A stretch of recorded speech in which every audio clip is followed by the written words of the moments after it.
City Council and Redevelopment Agency of August 14th, 2007. Please stand for the pledge and the invocation. I pledge allegiance to the flag of the United States of America and to the republic for which it stands, one nation, under God, indivisible, with liberty and justice for all. Please remain standing. We'd like to thank you for bringing us all here together tonight to serve our community. And please give us the wisdom and knowledge to do what's best for our community as a whole. Thank you and amen. Amen.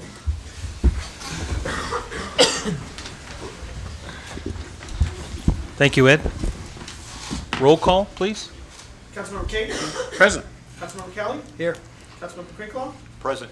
Mayor Pro Tem Martina? Present. Mayor Fantasia? Present. Declarations of conflicts of interest. See none this evening. Ceremonial matters, I believe we have one this evening. Chief?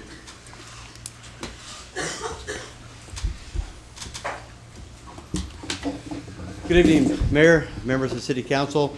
It gives me great pleasure and an honor to stand before you tonight and tell you about and introduce two of our police explorers who recently completed the Police Explorer Academy down in San Diego, which is like a little mini military boot camp experience. And I'd like to ask Joanna Sosa and Chelsea Mashburn to please stand and be recognized and stand next to me, please. Okay, Joanna has been a police explorer for about 2.5 years, and Chelsea has been with us for about 6 months. This is Chelsea's first experience with the Police Explorer Academy, and this is Joanna's second time that she's attended the Academy. And I'm very proud of them because they went through a very rigorous 1-week program, which required a lot of physical challenge, physical agility. There was classroom lectures on general police practices, and it's also a time for them to socialize and meet other police explorers.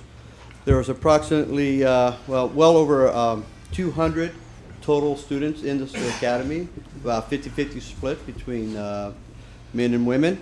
See, I didn't say boys and girls, men and women. Thank you very much.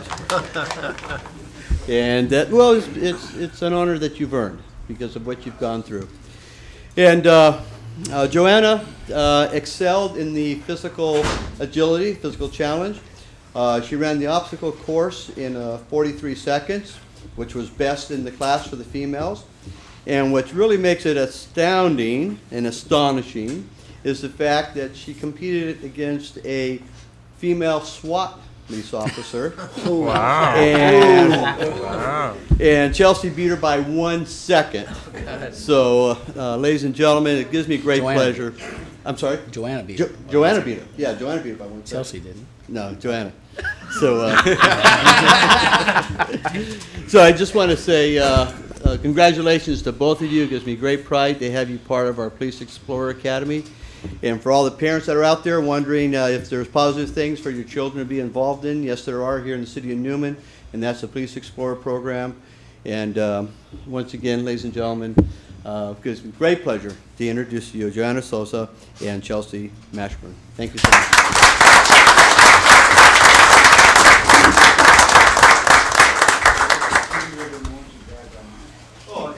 If I may, I would be Absolutely, always. Yeah, you're begging your indulgence. I also like to recognize the Explorer Advisor and the Police Explorer Volunteer. If Lana Mays would stand up, please. She's our Police Explorer Advisor, and Sergeant Randy Richardson from the Police Department, also advisor for the Police Explorer. Thanks, Lana. Thank you, Randy. Congratulations and thank you.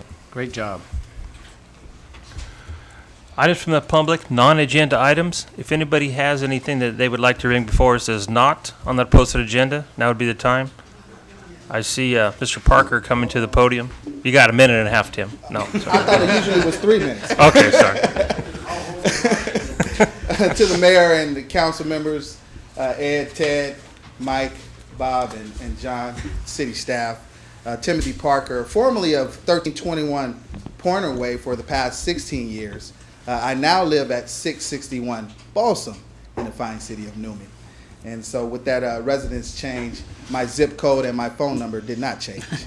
I'm here this evening to speak to you briefly about the SOS initiative. That's a Step Out Sprawl. I'm certain you've heard of it, and it's an initiative that's coming to countywide ballot very soon. I'm glad to see our county supervisor here in attendance, Mr. Jim DeMartini. I'm speaking to it as one of the committee members. Some of the names that you may be familiar with, the former mayor of Patterson, David Keller, former city council member Denny Jackman of the Farmers Bureau, and also current city council member Gerard Marsh from the city of Modesto also sits on that committee. The reason why I'm speaking to you about it this evening, a couple of years ago, the city council of Newman initiated placing on the ballot a similar measure that spoke about urbanism, growth, and just where limit lines and things of that nature should stand. And why I feel it's particularly important, I think some of the communication is broken down between the cities and the counties, and here's my reasoning why. You may recall about a decade ago, we used to really talk about visioning planning for the county as a whole. We had strategic plans, meetings that were being held throughout the county. They were being held on the city planning commissioners level. They were being held at the elected officials level. And we just haven't had that kind of communication going on as of late. And I think why this initiative is important and how over 80% of the voters in Newman spoke out about growth in the county line areas is because of what we're seeing north of the county and in specific the Salida area. If you're not well aware, in Salida, there's been talk about tremendous growth in housing in addition to what's already there. There's also been talk about the prospect of Salida incorporating as a city. One aspect about that, and not to take away from the County Board of Supervisors, but there has been split votes there. There have been split votes 3-2, and the most recent one was on a county general plan amendment to allow some urbanization to continue to take place in Salida. Why is that significant in Newman? Why is that significant out here on the west side? Well, gentlemen, you very well know that the Crow's Landing situation that was highly supported and debated by our current county supervisor was overridden to include and be inclusive of some growth with housing, part of that industrial plan. It concerns me, as very well it should concern all of the residents here on the west side. And why does it concern me? Well, for one, we just went through an extensive general plan update in the city of Newman. We spent some $250,000 to that end. How is that going to encroach on our city? One of the ways that we are already affected is through our school district. The school district, Newman Crow's Landing, is affected by the housing element that is on the west side of Highway 5. We actually bus the kids into Newman Crow's Landing district rather than the city of Patterson. That affects us. So my one element of conversation with you tonight is to take this all into consideration. Take it into consideration to keep a watchful eye. I know that you will. Also, to start embarking upon those conversations again. I know that the mayor has done a lot in terms of with the association of mayors, but things have changed. There are new mayors in place in a number of the cities, and that's where you have sometimes a communication breakdown because there's no continuity there. There's no flow. And the reason why I bring it up is because these things are coming through to fruition, and as we continue to plan for the future, if we feel the impacts, particularly in our town with traffic and everything else that we've been dealing with and trying to work through with smart growth, I think we continue to have to take that county-wide vision with us. So without much further ado, I thank you for your time, and if you had any particular questions as it is pertinent to this particular committee, I'm free for any questions along that line. Thank you. Thank you, Tim. Thanks, And Tim. as you mentioned, the mayors this is one of our hot topics when we meet monthly. Yes. We're having a meeting this coming Wednesday, tomorrow night, matter of fact, and Okay. we've been talking about these since the beginning of the year. As you say, we have some new mayors. Yes. And we're trying to bring them up to speed on what was done in the past, and it's definitely being talked about. Very We good. Appreciate it, Tim. Very good. And if I may just speak to the chief of police and the explorers that were in here, being a formerly trained as a SWAT officer, I wouldn't want to have to face up against Joanna. She may beat me in that strength. Oh, thank you. I had that second. Thank you, Tim. Next,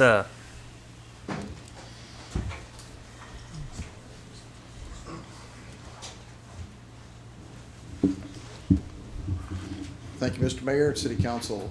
I'm here on behalf of the West Stanislaus Fire District. We have. your name, Steve? Oh, didn't I say it? I know your name. You know, I thought, Oh. Steve Pedrazi.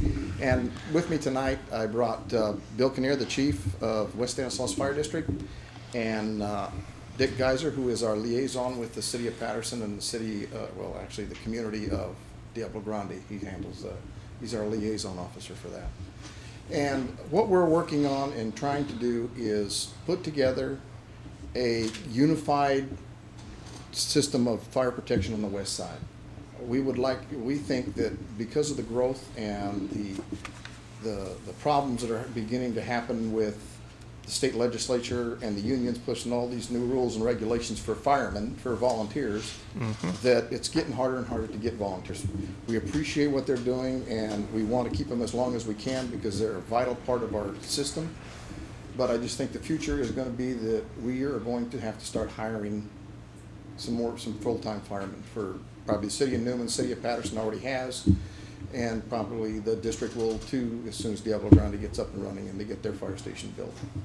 And it just seems a little ridiculous to me, and I've been pushing this for 7 years now, to have agency, the district hiring people is a separate from the city of Patterson hiring firemen and the city of Newman hiring firemen. And it just makes good sense to have this as one unit to where we can save some money and put this thing together to where it makes sense for all of us. And do a good, probably put together a real nice fire protection district on the west side. And I'd like to have Dick address the issues that we've been talking about and the RFPs that we have already, we've sent out RFPs, and we're gonna meet with those folks in the next week or so to go over those. And I think some of you folks already know what's going on with that. So with that, I want to give the floor to Dick. Thank you, Steve. Dick Geiser, and it is nice to be back here in Newman for a little while. Run back up the hill when I'm done here. And what we have is an opportunity, hopefully, for you to ask some questions or to discuss this if you'd like. The city of Patterson and the West Stanislaus Fire District, and especially the city of Patterson, said, gosh, if we can involve Newman in this study, it would really be great. And that was one of the mayor's, as well as the city manager's request, that we try everything we can to get Newman to look at the study with us and participate with it as if we could. We don't know what the end result is. We, in our RFP, we put some things out there and some potentials. And that's what they're supposed to be looking at, or whatever company that we decide to use. They're going to look at all the different alternatives, whether it's what we'd be best off just to stay like we are, whether we'd be better off to be all one, whether we'd be better off to contract out something else or look at a different agency totally. That's what they're supposed to do for us. They're supposed to look at all those proposals. They're supposed to come to talk to us, look at the situation. One of the companies, the Citygate Associates, has done studies for us before. I don't know if they've done any for the city of Newman, but some of those people jumped ship and went to this other company, and this is a very highly recommended outfit too. I mean, I can't think of a person that has done more about recruiting, training, and maintaining volunteer programs than Jack Snook, who's the chairman or the head of this operation here. He's out of Washington. He's just been the leader nationally in keeping those volunteer systems alive and well as best he can in today's world. Really, that's pretty much what we wanted to talk to you about, just to let you know this is an option out there. We'd love to have your participation. I couldn't tell you what it'd cost you because how we're going to split the thing up, I don't know if it'd be based on population or whatever. But roughly the RFPs came in very similar to each other in content and cost. They're somewhere in the $54,000 level, if I recall right. So the city of Newman, or the city of Patterson and the district have talked about, we'll split that up some way or another. And if we can entice the city of Newman to look at this is great. Our fire protection systems throughout California, except for the big cities, were done with volunteers. They're set up with volunteers, and the cities, the small cities and the districts have been very fortunate over the years to have a very low-cost fire protection system, but it's not really healthy. I think you guys know it's not healthy. We certainly know it's not healthy. A lot of things go into why it's not healthy. Mandates, just the extreme number of incidents that we're having anymore that we really aren't necessarily needed to be at, but that's the way the situation is working and the dispatch system is. If we could get, I would estimate that probably 90% of the calls that our people are dispatched to date, the world would go on if we didn't go. But it's very difficult for us to determine which ones are the 10%. And so it's hard on our volunteers, it's hard on our paid staff.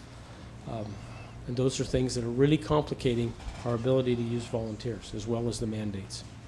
And plus I know there's more we can do to encourage volunteerism, but we have to think outside the box to do it, and hopefully these people can help us do that too. If there's any questions, I'd certainly like to answer them or help answer them. We meet with one of these, I don't know which one, come Thursday, and then we'll meet with the other one next week. And we know that we have to make a decision shortly because they gave us a quote probably 3 weeks ago, and times are changing. So, Dick, my question is follow up.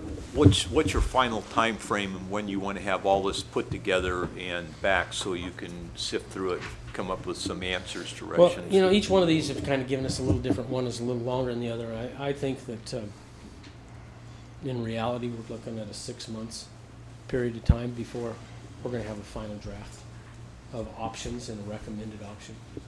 And then, of course, we may say, wait a minute, we can't agree upon that. That option's out, even though that's our recommendation. Those are all things that we have to work out together. But I would really think it can't happen. I wouldn't want it to happen probably in 3 months. I don't know that it could. Thank you. Dick, so I understand, this is dealing with staffing issues? This is dealing with administration probably issues. What we have and have had for my 25 years in here, and years before that, we had a situation we could call functional consolidation. It's some term that came about after Prop 13, where departments that really didn't, for instance, the city of Newman's a separate entity, the city of Patterson's a separate entity, West Stanislaus Fire District is a separate entity. But yet we did so many things together. We jointly owned apparatus, we jointly owned a fire station. We do things, joint dispatches and responses and those kinds of things. We've done most everything we can, and we've been to take those three agencies and make them work together and save bucks. And we've been held up as the, this is the best way, this is the way things ought to be. So many people have studied what we've done, and they said, you guys did a good job, but it's coming down to, there's one big issue, is retirement for our paid employees. We're seeing that the city of Patterson has hired 6 full-time people right now, and the district has another 3 chiefs and 5 and 2 other clerical people. So that makes they're joint employees, but that's 5, 7, and 6 is 13 employees right now, and they're all insured retirement programs with the city of Patterson. It's a very extensive program because of what the city of Patterson has done in the past. We did what do they call it when you have PERS come in and actuarial district. If the district was run the retirement, we'd save some big bucks. We could go to the epitome of the retirement systems and still be a lot cheaper. And this is probably a lot to do with the police department because it's the safety members that used to belong to the city of Patterson, but yet the city of Patterson and the district are paying some big bucks right now. Retirement's one thing. Number of apparatus. In the Patterson station right now, there's 8 pieces of apparatus. There's a rescue, and there's a water tender, and then there's 6 engines. if we were one agency, but just Patterson in the district, would probably only need to be 6 engines, or 4 engines in there probably, something like that. So when you're 2 engines, two entities, you're trying to satisfy the insurance services office, get your best rates, and you've got these duplications. And those are some things that these people should be looking at too. And just, geez, Chief Kinnear, he's got purchasing requests and policies that he has to deal with the city of Patterson, and they're totally different from the fire district. And Chief Powell, Chief Newman, Chief Susan, he's got a whole different set. And we try to train our people uniformly as best we can. And we do a pretty good job of that, probably more than any other separate agencies in this county. But there's just so many things that we think that could be made a little easier on people, and in the long run would give us the best bang for the buck for fire protection. So Patterson has 6 full-time firefighters plus the volunteer force. They have 6 full-time apparatus operators, I think, right now, and I know they do. Plus, they have the joint agency district city personnel, which there's 5 of them. There's chiefs, but yes, City of Patterson has 6 people that are there, pretty much 2 around the clock. What do you know what Diablo Grande's timeline is? As far as in terms of getting their fire department. I know they have volunteers that were Well, there's some trained, magical numbers out there. Right now, there's approximately 400 houses in Diablo Grande, either started or completed. At 500, they're supposed to have a completed permanent fire station, a temporary fire station up there now. We have a benefit assessment in place in Diablo Grande that will pay at the end of phase 1, or probably even before the end of phase 1, at about 900 homes will fund 3 people around the clock in that station. Now we know that there's things that, we thought that was pretty cutting-edge stuff, City of Oakdale turned around here a while back and put a second station on, and they had the developers fund to pay the permanent employees until such time as the benefit assessments created enough money for the City of Oakdale to do it. So, we're always learning new things. And oh, I'm sorry. And we're always learning new things about, what are the developers willing to pay, and what are other people doing. But as it should be, they should pay. Yeah, they should. Gosh, I'd like to be rich too, but anyway. Yep, I've had conversation with Mayor Campo and Patterson. We just haven't been able to get together with our city managers. We plan on having a meeting. We're going to do it. Then I couldn't make it, and she couldn't make it. But we're definitely going to do that. We actually did that on Monday You did it on with Monday? Councilmember Kelly yesterday. and myself.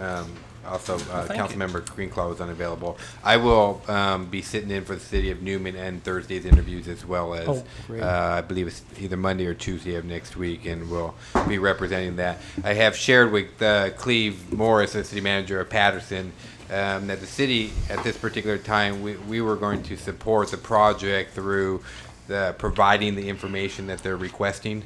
I could not commit to funding.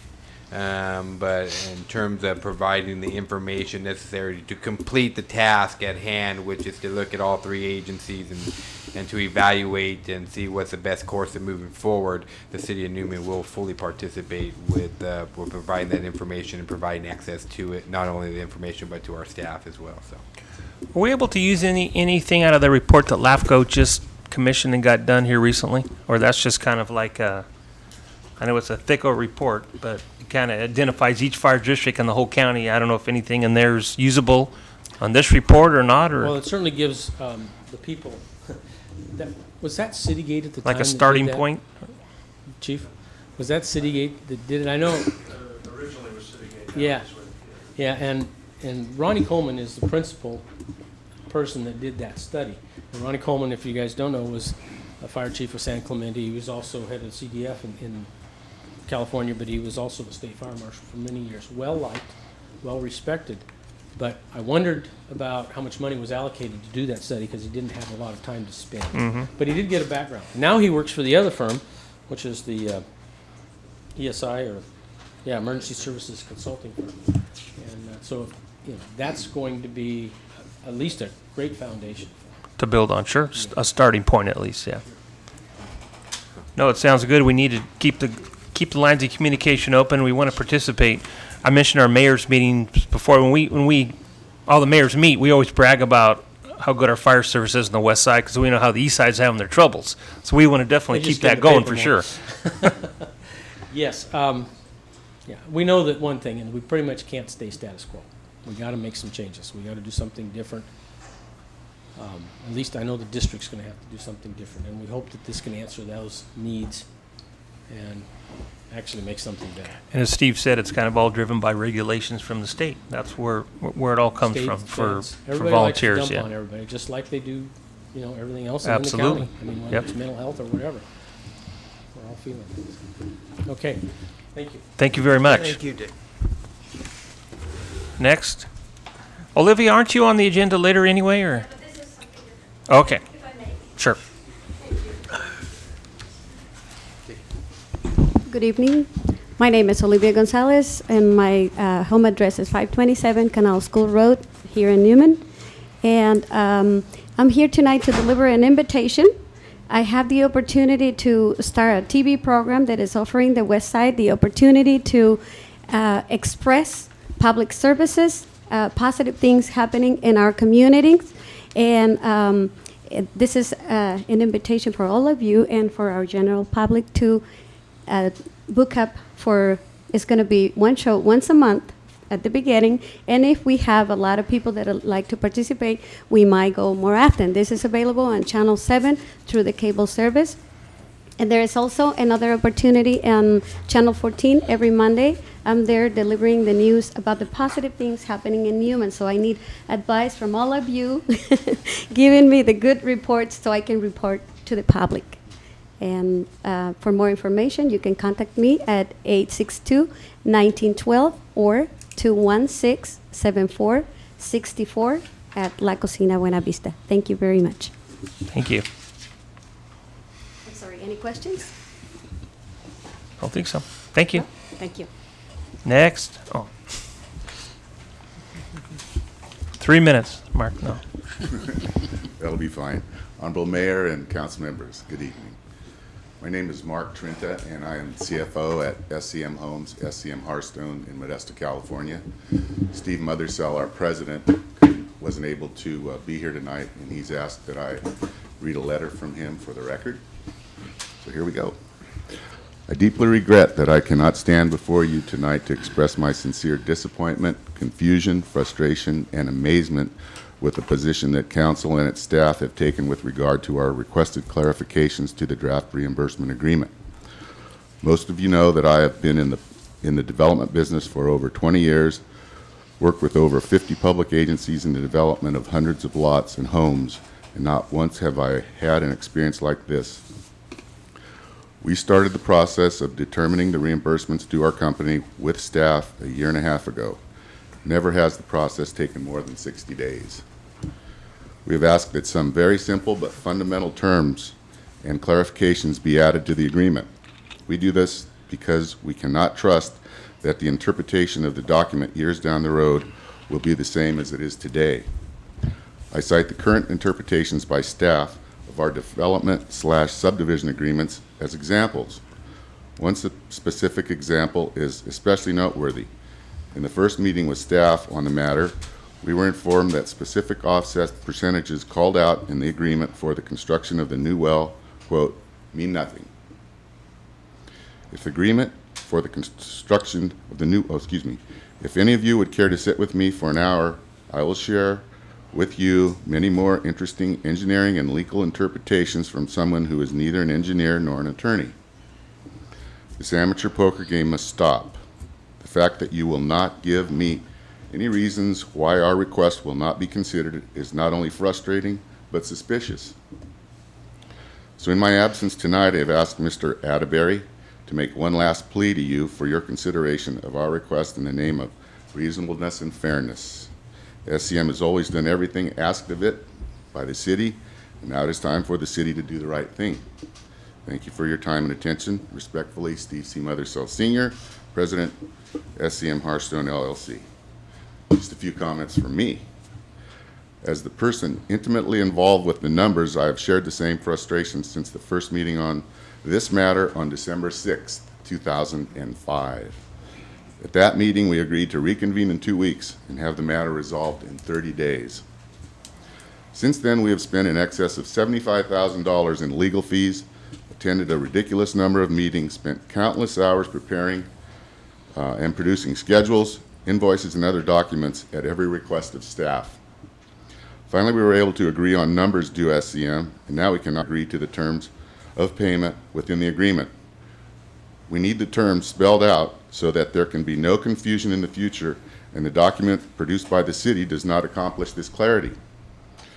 There is a great possibility that none of the current council nor the current city staff will be around when all the transactions contemplated in this document come to pass. Please eliminate the possibility of confusion in the future and reconsider our agreement, which provides this greatly needed clarity for future interpretation. Thank you. Thank you. We appreciate your comments and Steve's, and we will consider the requests. Thank you. Thank you very much.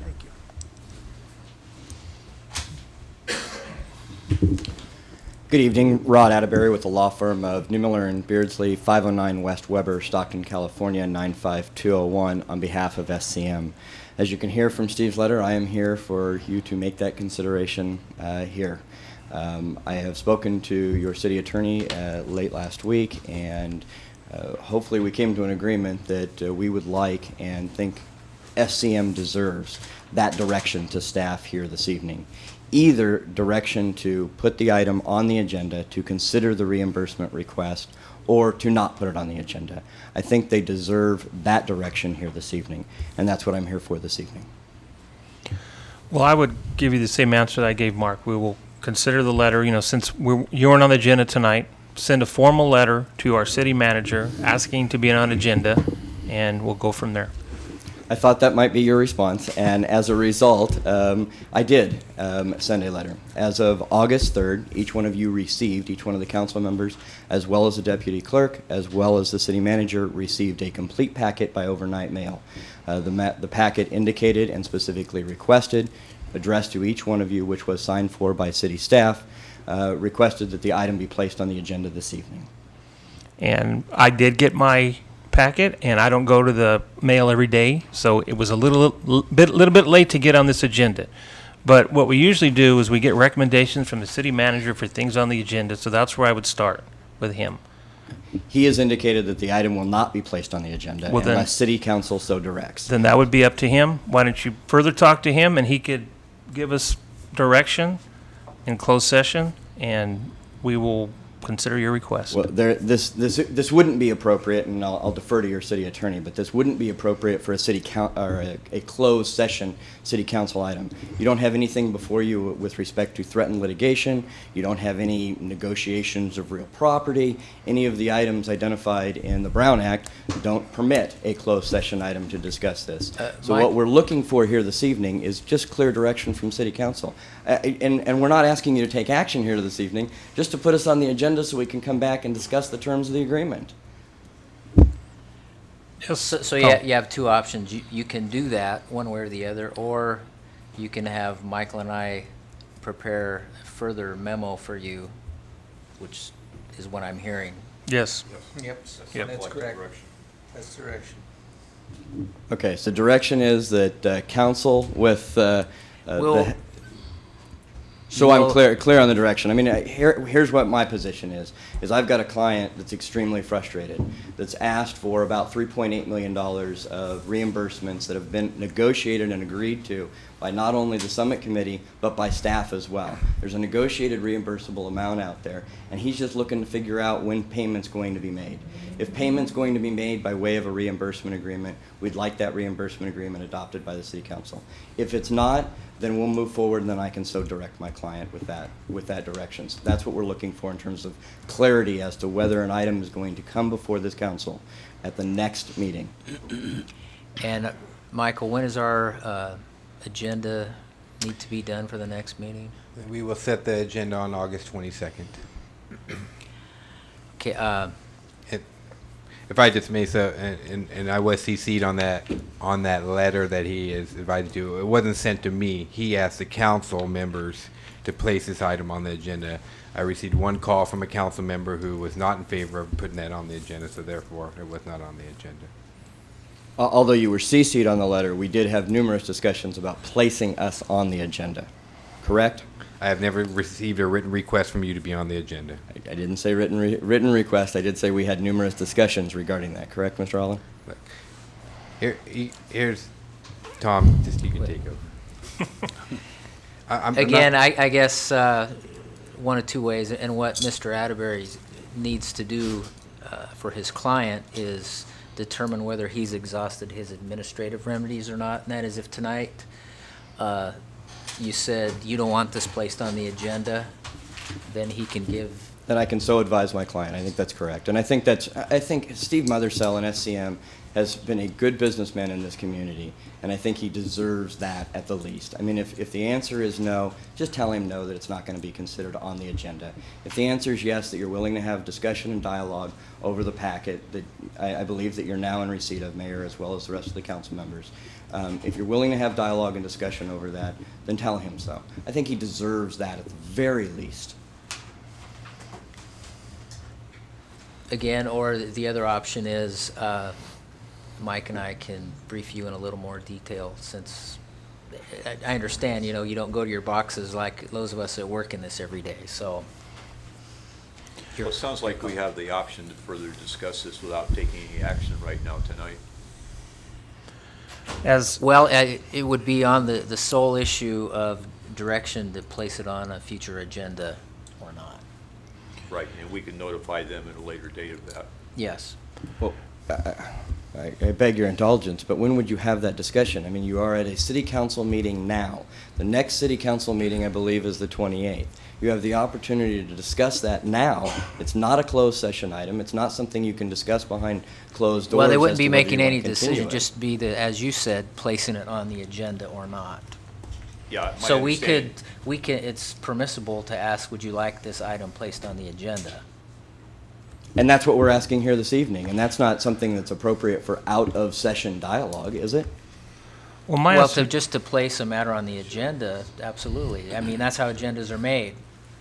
It's whether a decision is made or not. And placing it on the agenda doesn't mean necessarily further discussion that you seek. So that's the distinction. Well, as I said, I didn't get the packet till a couple days ago. So I only read the very cover letter, and I did not have time to go through the whole thing. I just skimmed it fast, so, you know. I have no one way or another without reading that whole packet that you delivered, you know. Well, and I think that's what we're asking. If it for. would I have don't been think we're delivered to my asking- house, I probably would have got it earlier. Yeah, unfortunately, your home mailing address is not available, and nor would the city staff release your home mailing address. I do think that's beside the point, though, because all we're asking for is not for you to take action on the item, not even saying that if you place it on the agenda, that you would take action on the item. All we're saying is place it on the agenda, consider it. If you decide not to take action, you so decide not to take action on the 28th. You can choose to take that action or non-action on the 28th. You could have from now until the 28th to review the material that was submitted and have any other conversations that you may have with city staff regarding this. Michael, do you have any inkling on how our agenda is for that 28th?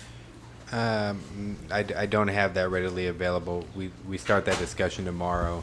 If the council so desires, you know, I can meet with our legal advisors and discuss this matter further, and then make the appropriate decisions on where to agendize that or not. Personally, I would like, you know, if everybody agrees to put it on the agenda, I think that date is a little soon, just because there's 10 million thousand things going on here in Newman. We've got festival coming up, and every night I'm meetings, and I would be in favor of it on agenda, but not on the 28th. Maybe into September. First meeting in September? Well, what would that date be? What's that date? That would be like a month from now. I think that's like I can't see 11th? here, maybe the 11th. 11th, yeah. Sounds about right. That would work for me.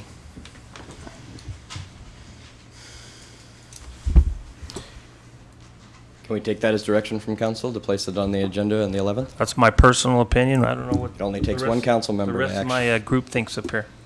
I'd like to have the opportunity to discuss this in not violation of the Brown Act with my other councilmen individually at my own liking, one-on-one. I guess what we could do is we could agendize something for September 11th, and we could present the city's position to you with respect to our legal standing, the two agreements that we have, and the outstanding improvements and the reimbursements, and have a legal advisor here. We have special counsel for that. We can check his availability to see if he is here to advise you as to where you're at with your current documents, what your legal standing is, and what your legal requirements are. And that's how I would prefer it, is I'd like to hear from him and Tom and what our position is, and then we'll go It'll from be an there. agendized item, and the members of the public and if the mayor so elects could have time to discuss that or make. Enough time to arrange that? Tom is. A month? You'd have to check Mr. Abbott's. Yeah, we'd have to obviously confer with our specialty counsel on that for the 11th. So I could do that and see if it shoot for that particular meeting. If not, then Yeah, I see no purpose to put it on the agenda. And first of all, we need someone to represent our side. Sure. And that's what you're saying. In other words, yeah, we want our people here, so to speak. If they can make it on the 11th, we'll have it on the 11th. Everybody happy with that? I am. Great. For the record, can I clarify that all the council members have now received a packet? I do have two with me here this evening. Is there any council member that did not receive a copy of the packet? Yes, I have, but I'm a little irritated by the fact that our city manager didn't get a copy. I thought that was poor taste. The city manager did get a copy. No, he did not get a copy. He so stated. Michael, did you get a copy of the full You CC'd packet? me in an email package. Yes, you did. I did send him a full packet. The deputy city clerk received a full package in the mail. Unfortunately, I did not. But I can, it's downloadable. It's not a big deal. It's a public document. Gladly. Thank you. Thanks. Thank you. Any other non-agenda items? Dwight, did you have something? Yeah. Brock, we're still on agenda. I'm Dwight Wilkins. I live at 646 Black Mountain Lane. I remember tonight. As a private citizen, I'd like to know what all of this rebate and what the CMC is talking about. SCM is talking about. Yeah. You can take my place at the next meeting. I don't know what they're talking about, but I would like to know, as a private citizen, what we're talking about here. We'll get you a copy of that nice letter they sent us. Yep. Yeah, get a copy of the letter. In general, we have a development agreement with a private party that calls out for reimbursement of improvements that they installed above and beyond what serves their project. And that's what we're speaking about And right it sounds like we're talking about quite a bit of money here, right? Yes. now. It's more than a Big Mac. Okay.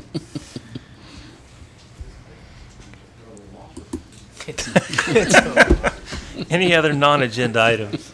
Seeing none agenda items, when item comes before us. Oh, I'm sorry, ma'am. I'm sorry. Hi, Major City Council members. Third player.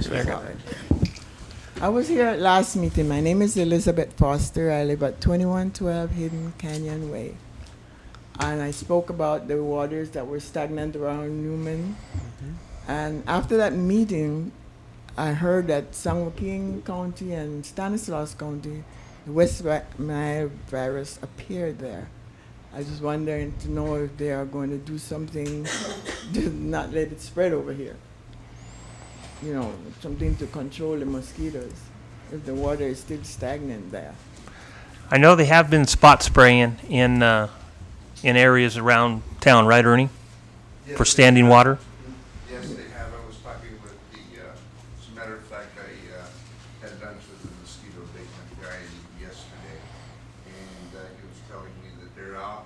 They're all about spraying throughout the city, so they're on top of things. And the West Nile, they've only discovered it to the north side of the county.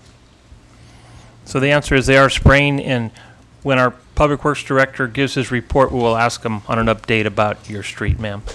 Thank you very much. Thank you. Any other non-agenda items? Agenda items, when an item comes before us and you'd like to comment, please come to the podium, state your name and address, and try to keep your comments under 3 minutes. Public hearings, we have one this evening. Second reading and adoption of an ordinance number 2007, next to number, adding prohibition against underage drinking and social host liability to Title 9.11 of the Newman City Code. Thank you, Mayor, members of the City Council. This is the second reading and the public hearing on the proposed social host liability ordinance. Once again, very briefly, this is a ordinance that's targeted underage drinking and people who host parties that knowingly or should know that underage drinking is occurring on their property. It holds them liable both administratively and as well as criminally. And it also gives the police department the power to go in and shut down these types of parties and also bill back our direct costs for those services in shutting these parties down. And that's just a brief overview. I'd be happy to answer any questions. Questions from the council before I open the public hearing? This ordinance, or it's an ordinance? What is it? Yes. It's an ordinance. It's excellent. I think it's a good one, Rand. But I think we still need to educate. I think we should have a public meeting, a town meeting, where we explain, this would be definitely one of them. Just explain to people, hey, if you're going to be a dumbhead and have a party and buy booze for your kids, this is what it's going to cost you, and it's going to cost you. But there's also a lot of the other ordinances that we're pushing now too, and just explain these things to everybody. And if they don't come to the meeting, shame on them. And then don't come crying to us or anyone else if you don't understand, well, I didn't know. I don't want to hear that. But I think we should have a public meeting and explain some of the new things that we've put into force. And every one of them, I think, is excellent for the town. But I think everyone should know what we're enforcing. Well, Ted, I appreciate your comment, but bottom line is people aren't going to attend the forum. This is you're talking about an issue that it's a law issue. It's not brain surgery. It's illegal to provide minors with alcohol, and I don't think we need to educate adults to tell them you shouldn't be providing 15, 16-year-old kids with alcohol. I mean, it's a law. This just gives our local law enforcement a little bit more teeth to go in and break up these parties and hold people accountable for it. These ordinances can be published in the newspaper. You know, the press can give us information and can put information out as to the ordinance that we're adopting as a council. But I think, to me, it's just kind of redundant. I think to try to host a public forum to tell adults you shouldn't be providing kids with alcohol. They know that. But in reality, it happens. Exactly. And that's why we have this. And I agree. But I think what we need to do is explain, now there's more teeth in it. That's what I want them to know. And through the mayor, if I may respond to that, the local paper did a great job of covering this story and did a fantastic article on that. I praise Dean Harris on covering that story. Also, we have the opportunity to put the information out on our cable channel. I spoke with the gentleman from the cable channel, and he's willing to put that information out. I'll tap into Olivia and her new television station spot and use it to get the word out to other segments of the community. So I think as long as we keep this out in the forefront in the community, and if if a situation arises where we do make an arrest and we get some coverage on that, word's going to spread.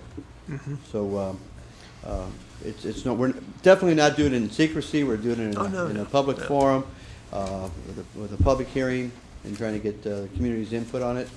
But I think your point's well taken. The more people are aware of it, the more they're going to be reticent about hosting those types of parties or be more cautious about who's attending their parties. Okay, I'm going to go ahead and open the public hearing. Would anybody like to comment on this ordinance? Yes. Please come up to the podium, Olivia. As a community member, I am totally agree with Mr. Kelly that we should have a forum because not everybody reads the newspaper, not everybody comes to the meetings, and it is important also take into account there is a lot of teenagers in the Hispanic community. Parents don't speak English. Parents don't know what's going on in the ordinances. So I think it's very important to have a public hearing where everybody gets informed about what's going on. If they decide to disobey the laws, then it's up to them. But I think it's only fair to inform them and to advise them. Olivia, how would you suggest that we notify them of this public forum? Well, Newspaper? no. Public invitation is to have the public. I don't mean that in jest. I'm serious. How are we gonna notify people that we're gonna have a public forum? What other way are we gonna do it? We can do it different ways. There is radio stations, televisions, and they do this for free because this is into the community interest. We do have Spanish bilingual newspapers. We do have the local newspaper for the English-speaking community. We do have, we can do flyers. We can pass the word. We can use a lot of resources to get the people to know what's going on in our community. And I emphasize that it's very important to communicate what is happening because a lot of people don't know, and I include myself. Sometimes we get overwhelmed with our own problems in businesses or jobs, and we don't know what's going on. So we truly need to make an effort, and if we work hand to hand and shoulder to shoulder, we can make a difference. Well, 32 years of being a police officer, and I've broken up plenty of parties. In cases where parents were present, I don't think I've ever in 32 years had a parent tell me I didn't know it was illegal for me to serve alcohol to minors. But I'm not discounting. We will do whatever it takes to try to educate people. I just have a hard time with people falling back on I didn't know that. That's No, but Ed, you answered the question because That's why. how many parties did you break up? Plenty. Every one of those people knew it was illegal.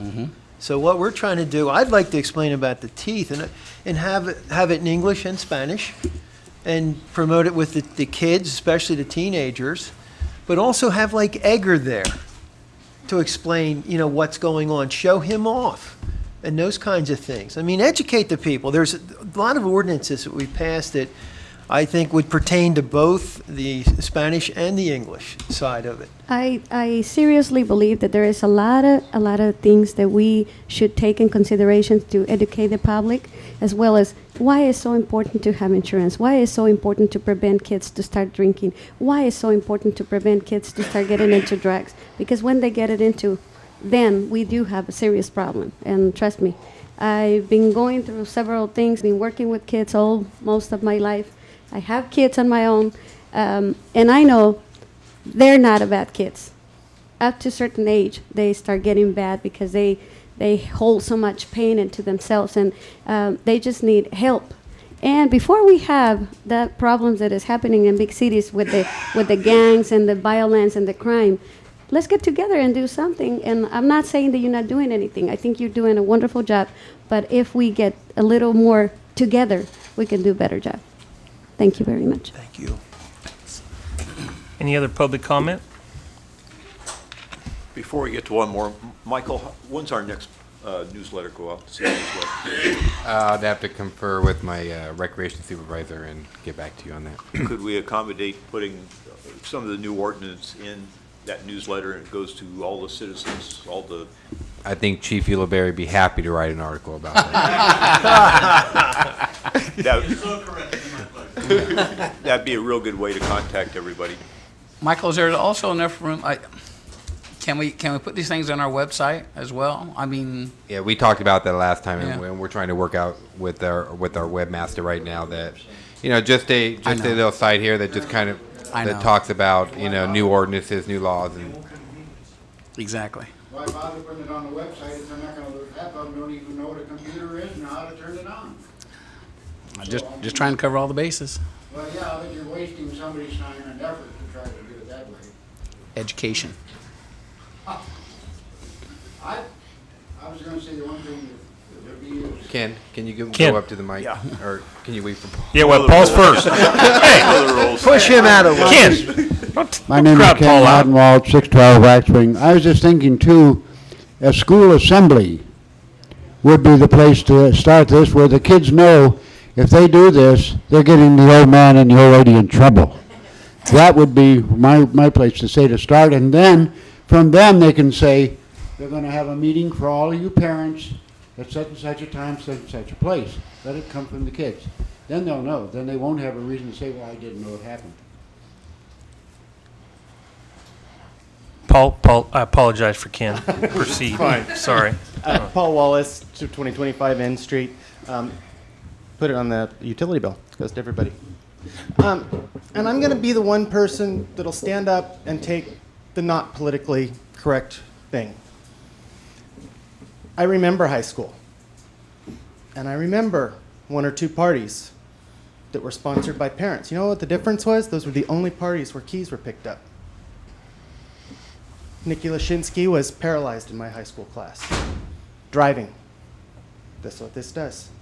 This takes those parents that, this is very personal for me. I look a little 9-year-old in the face, and I know this decision for me comes up in 6 years. Does she get raped on the outskirts? Or does she go to a party where there's a parent that doesn't like it, doesn't maybe approve of it, knows that maybe somebody brought a 6-pack of beer? And I know that it's not a popular thing. I know it's nice to say, no, we're going to break down on the kids, and I'm sure that everybody that votes on this didn't have a drop to drink before they were 21. You know, none of us I went to did. college. None of, yeah, good for you. And I hope, you know, unfortunately you didn't have kids to set an example for. That's where I looked out. You know, each of us, every night when we sit down and have a glass of wine with dinner, decides what sort of example we set for our children. And I know that it's nice to say, by God, you know, we did it, and kids got to be different today. They got to live to a higher standard than we did when we were 25 years ago. The cost is dead kids. And I recognize, especially folks that are in law enforcement, that do have to pick up the pieces of this kind of stuff. But what these kind of parties that shift this balance, that every yeah, you've said it.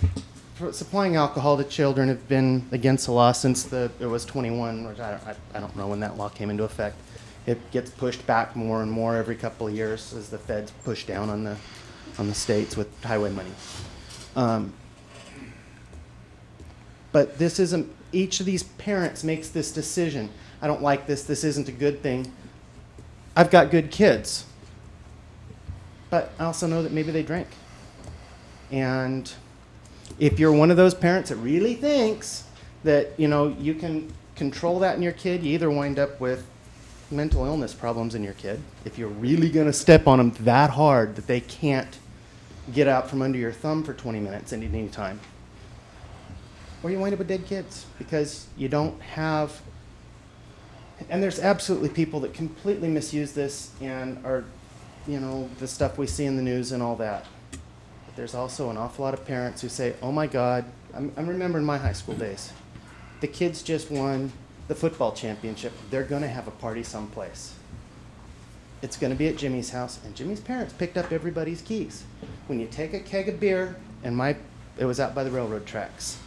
There's no country roads around here that somebody can sneak out and drink at. Sarcasm, lights on bright. You know, there's no river out there they can drink next to. There's no hills that they can drink next to. There's no canals to fall into driving back. That's why people do this. And I understand the desire to say, by God, we're not going to do it. The kids got to live to a higher standard than we ever did. And I'll just be the one person that'll stand up and do the politically incorrect thing and say, sometimes we push too hard, and the price is dead kids, raped kids, because these parties happen completely unsupervised. And I know you guys are going to go ahead with it, but I just want to put my 2 bits in. Thanks a lot. Thank you, Paul. Appreciate your comments. Any other comments on this? Seeing none, I'll close the public hearing, bring it back to the council for some direction. I move to approve the second reading and adoption of an ordinance 2007 next to number, adding prohibition against underage drinking and social host liability to Title 9.11 of the Newman City Code. I'll second that motion. All in favor? Aye. Opposed? Motion passes. Thank you very much. Item 9, consent calendar. Item A, waive all readings of ordinances and resolutions except by title. B, approval of warrants. Item C, approval of minutes of the July 24th, 2007 regular meeting. And item D, adopt resolution number 2007, X number, a resolution ordering the levy and collection of charges within the City of Newman Abatement Assessment District. Questions, comments? If not, correction? I so move for approval of the consent calendar. I second it. All in favor? Aye. Opposed? Motion passes. Thank you very much.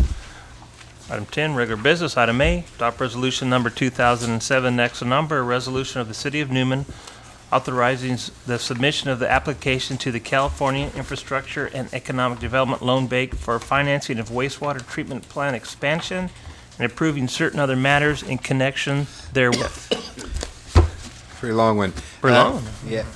At our last meeting, the council did adopt a resolution. Unfortunately, staff had inadvertently left out some language that the infrastructure bank wanted on there.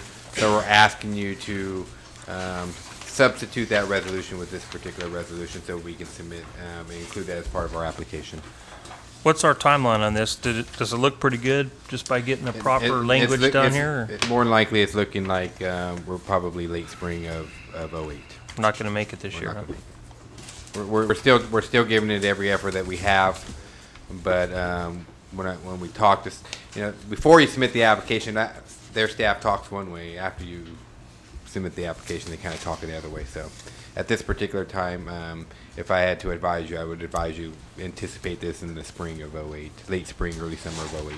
So then there's no way we could go ahead, even if it's approved, to go ahead with the No, we're still construction trying to get it this. Okay. We're still trying. We're doing every effort we can to keep this moving forward, get it on your September agenda, and get that, and hopefully they get it approved so we follow up.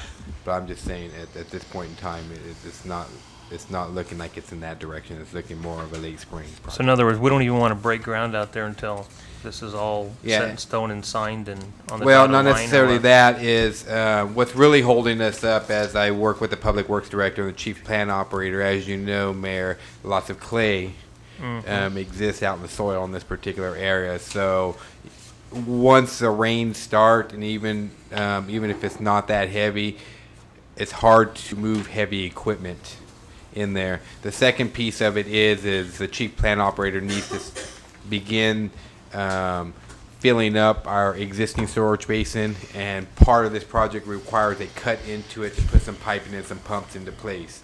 And at a certain point in time, that will become infeasible. And so that's kind of where we're at right now, and that's the clock we're running up against. So even though we like rain, we have to pray for our average year. Yes. In the rainfall category. Speak for your own wishes, Mr. Mayor. I am, but otherwise you won't be able to flush there, Mike. You won't be eating either. You won't need to flush.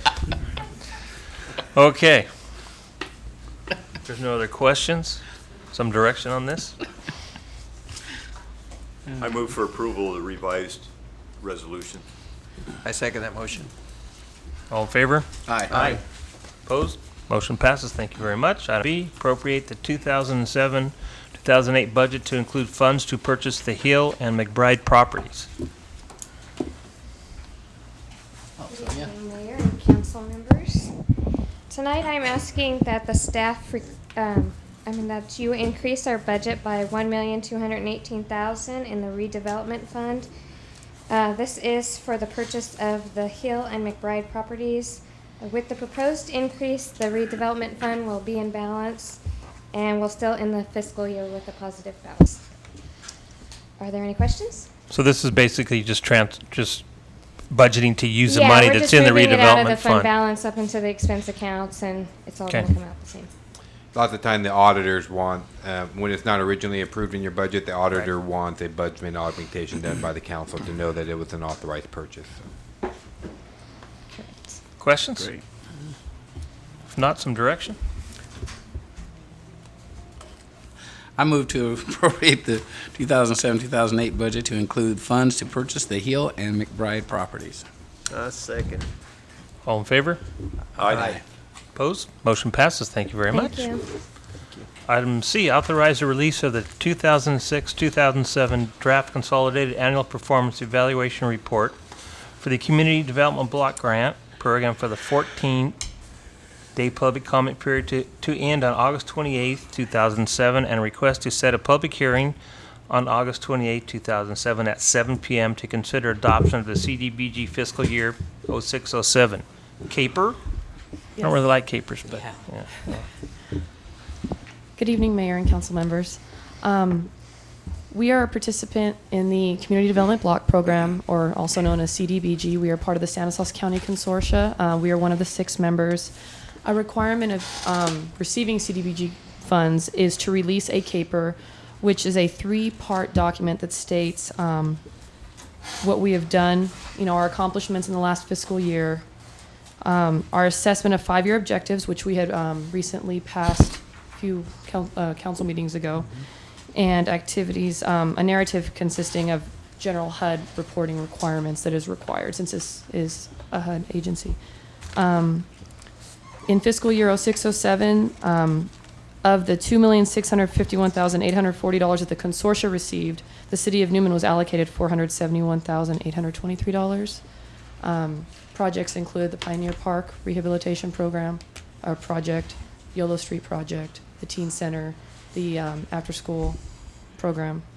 And this report is simply stating what we had done with the money for the public to be able to have access to that. Requesting approval of the draft caper and to open the public comment period. Any questions? Questions? If not, some direction? You don't have to read the whole thing if you don't want. Okay. I make a motion that we authorize the release of the 2006-2007 draft consolidated annual performance evaluation report, CAPER. And all the other stuff John said. I'll second. All in favor? Aye. Opposed? Motion passes. Thank you very much. Thank you. Item D, adopt resolution number 2007, next number, authorizing the city manager, executive director, to purchase APN 128-010-014-919 Fresno Street, the McBride property. Thank you, Mayor. And members of the redevelopment agency. 919 Fresno Street is known as the McBride Dental Center. It's immediately adjacent to the alleyway across from the Simon Newman building, and in between the alley and the Downtown Future Plaza project. The securing of this particular property goes a long ways toward the city implementing its downtown revitalization plan and the development of the downtown plaza. This has really become an integral piece, so I am pleased to announce that we have reached an agreement with Mr. McBride to purchase the property for $320,000. We will currently, as staff, work with our consultants to see what will be the best long-term use on that, and we've already started to work them into this particular piece of property into the downtown plaza plans. I think that when you see the revised downtown plaza plans and take this site into consideration, you'll see the value, the true value that it is going to bring to the plaza, and really open up the plaza and really be the showcase that all of you as the redevelopment agency and the city council have envisioned and will envision. So with that, we are asking that you approve this resolution authorizing the executive director of the redevelopment agency to make that purchase. Questions? Nope. Comments? Direction then?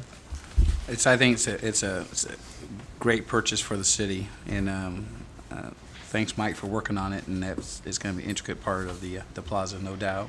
And, Mayor's office for the meantime. It's his office for a price. So with that, I'd like to move to adopt resolution number 2007, next number, authorizing the city manager, executive director to purchase the McBride property located at 919 Fresno Street. I second it. All in favor? Aye. Opposed? Motion passes. Thank you very much. Item E, report on employee home loan program. Thank you, Mayor and members of the council. This was an item that has been carried over from our previous city council meeting, and at the request of the council, staff has provided you copies of the Ripon loan assistance program that has been very successful in their community. Also, if you have been, I believe it was yesterday, that the Modesto Bee has done an article on this particular program that the city of Newman is looking to initiate, as well as the city of Oakdale. And both communities of Newman and Oakdale believe this would be of a lot of value to them. So with that, I'm here to just answer any questions that you have regarding this. I know our city attorney has looked at the documents as well, and he can answer any questions that they have with respect to the program. And then we can discuss further amounts, loan limits, and the like, if you'd like city staff to finalize a plan and bring that back to you, either at your next meeting in August or your first meeting in September. Michael, could you just elaborate a little bit about how they go about in Ripon on, how they set the basics on how they, pick and choose? They have a system they use. Sure. Actually, the city of Ripon actually has two programs. One is funded by their redevelopment agency. And anytime you are using redevelopment funds for this type of program, there is an income threshold that persons must meet in order to qualify. The second program that they have is a general fund program. And again, those parameters and restrictions about income qualified go away, because then you're using general fund, and the council has more discretion as to how to move forward. In Ripon's particular case, I think that what the mayor is alluding to is you could have a limited number of dollars available, and a vast number of employees that want to participate at probably generally on the onset. And they do have a ranking system, if you will. First, they indicate employees who are renting but are not current homeowners will be given first priority. Then they indicate second priority is employees living outside the city limits. And on the first one, when they say employees who are renting but not homeowners, they're talking about employees who are renting within the city and not there. Second is employees living outside the city limits. And then the third is employee currently homeowners living in the city limits and looking to change residences, possibly could be an upgrade or a lateral, or maybe they've had some additional square footage that they may need on there. So we, as staff, and I apologize for not resubmitting the program to you, we have included the same type of parameters within our program that we have proposed to you.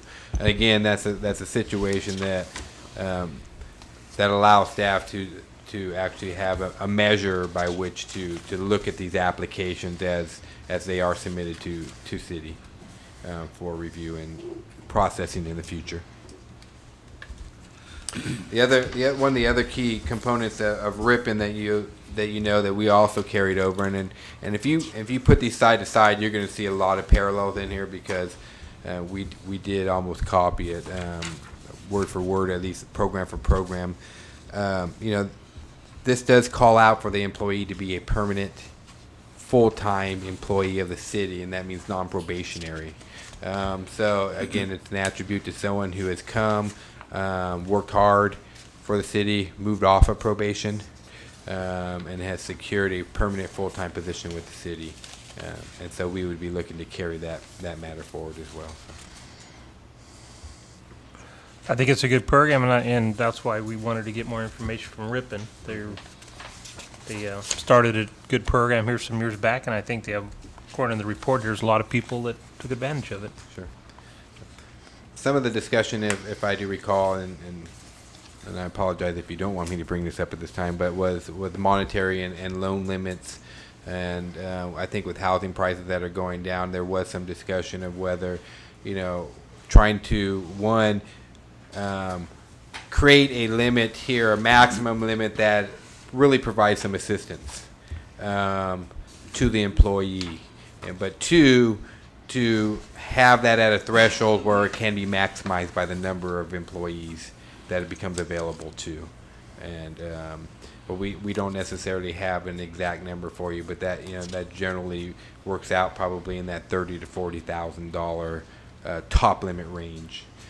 Is something that and just in talks of the staff we've had that would allow someone to buy down an interest rate.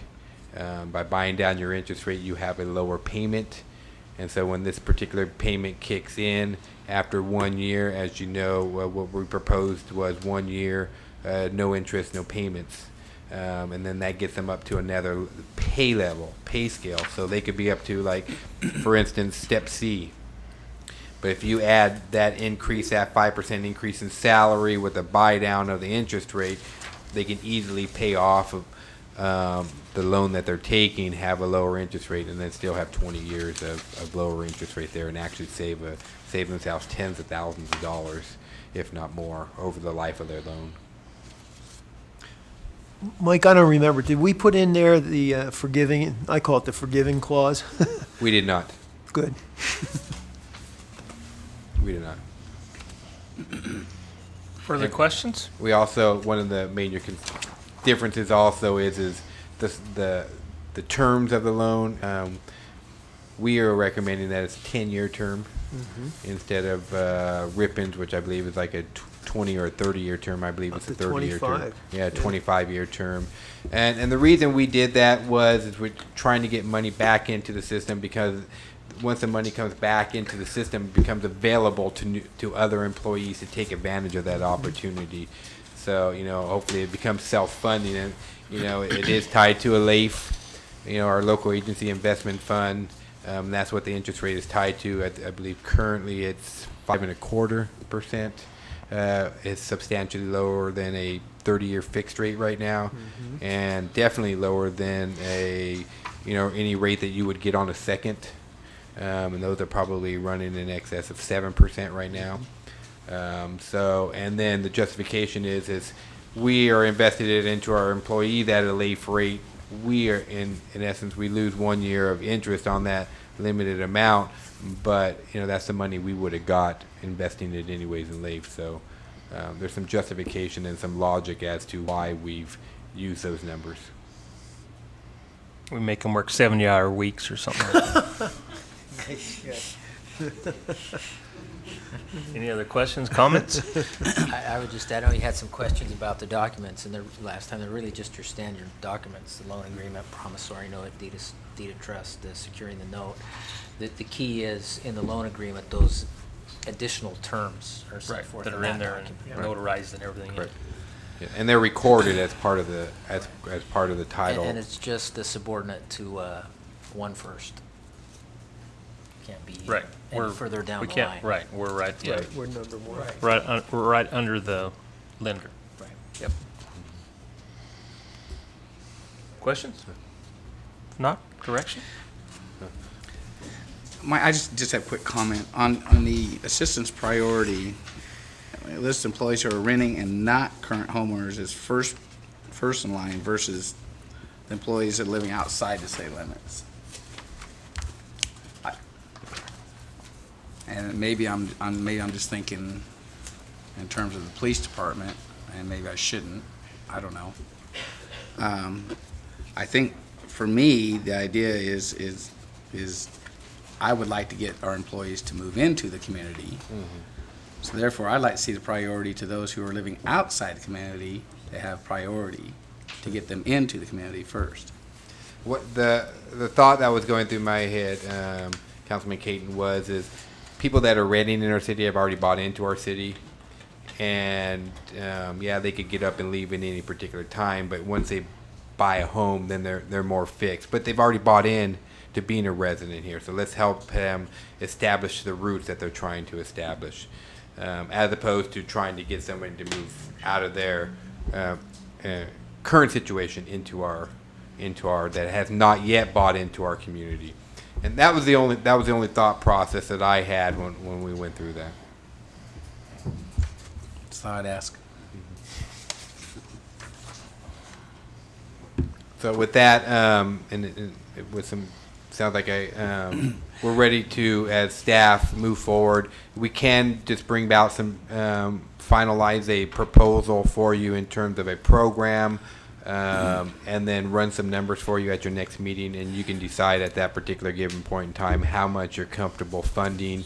And then we could also, we could set the term limits in terms of maximum cap of loan amounts at that particular time too. And we'll do, from a staff perspective, we can do some due diligence and look at what the median cost of a home is right now. What is the cost to buy down a full percentage point of your interest rate? What does that come back in terms of payments under current, average housing markets right now, and bring some of that back for you so you can make an informed decision.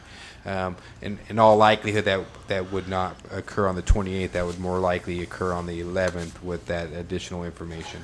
Michael, have you had a chance to share this document or the information with some of our employees to kind of get a feel of, yeah, we think it's great, or yeah, I take advantage of it, or, I mean, have they seen it to see what the mindset is behind it, and is there an interest? There's a limited number of people that I've shared it with, and those are the ones that are generally in City Hall, and then they have been receptive towards this type of program, and many have indicated that they would do it. Even people who have homes go, man, I wish that would have been around when I was here. That seems like to be a very good program. Council would listen to me a long time ago. It would have been. Yeah, and so. And with that, there's even people, on here. It allows for, upgrades of homes for people who are ready or may have outgrown their current situation and maybe need to look into a larger situation. And some people have expressed some interest in taking advantage of that as well. So, but those are all the things we'll bring back to the council. So this is kind of a consensus item. If everybody agrees, we'll have city manager and staff come back and Yeah, I agree. formalize this in a document, as we say, we copied from Ripon, but with our names, and go from there. Well, obviously, it's been a continue to be a successful program for Ripon. Of course, this looks very much like the document that I did for our city, changing some of the names and everything. But it's been very successful, and Chief Bull in Ripon swears by it, and they have over 90% of their employees who live within their city. So I think that attests to, them being proactive and trying to get their city employees to be more of a part of the community rather than just an employee and earn a paycheck and go spend it somewhere else. So I think it's a great idea. Okay, thank you. Item F, consider Mexican Independence Heritage Day request.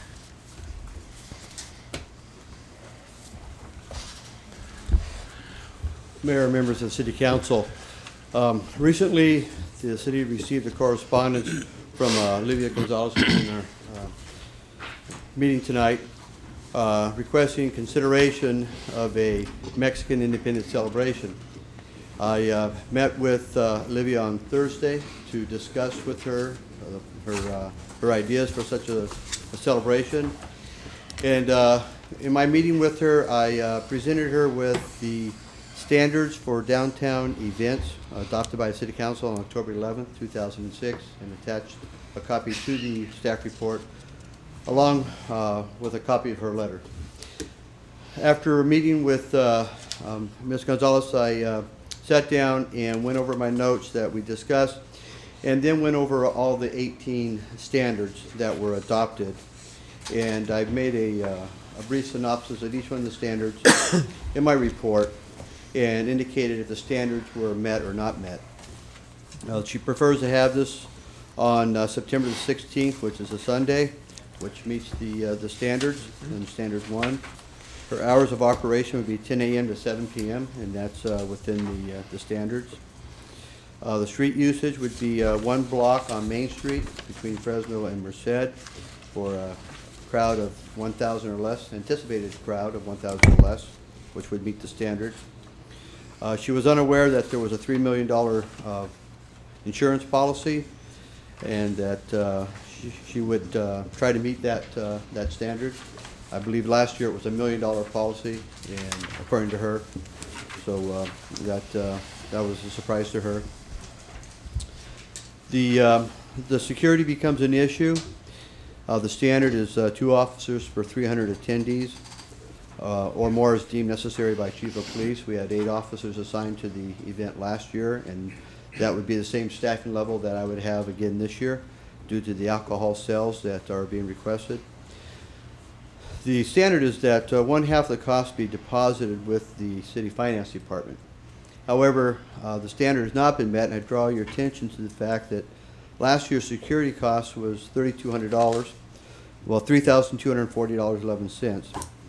The organization that she represents, and I apologize for not mentioning it sooner, the Westside Fiesta Mexicana, still has an outstanding debt from last year's event for police overtime of $2,990.11.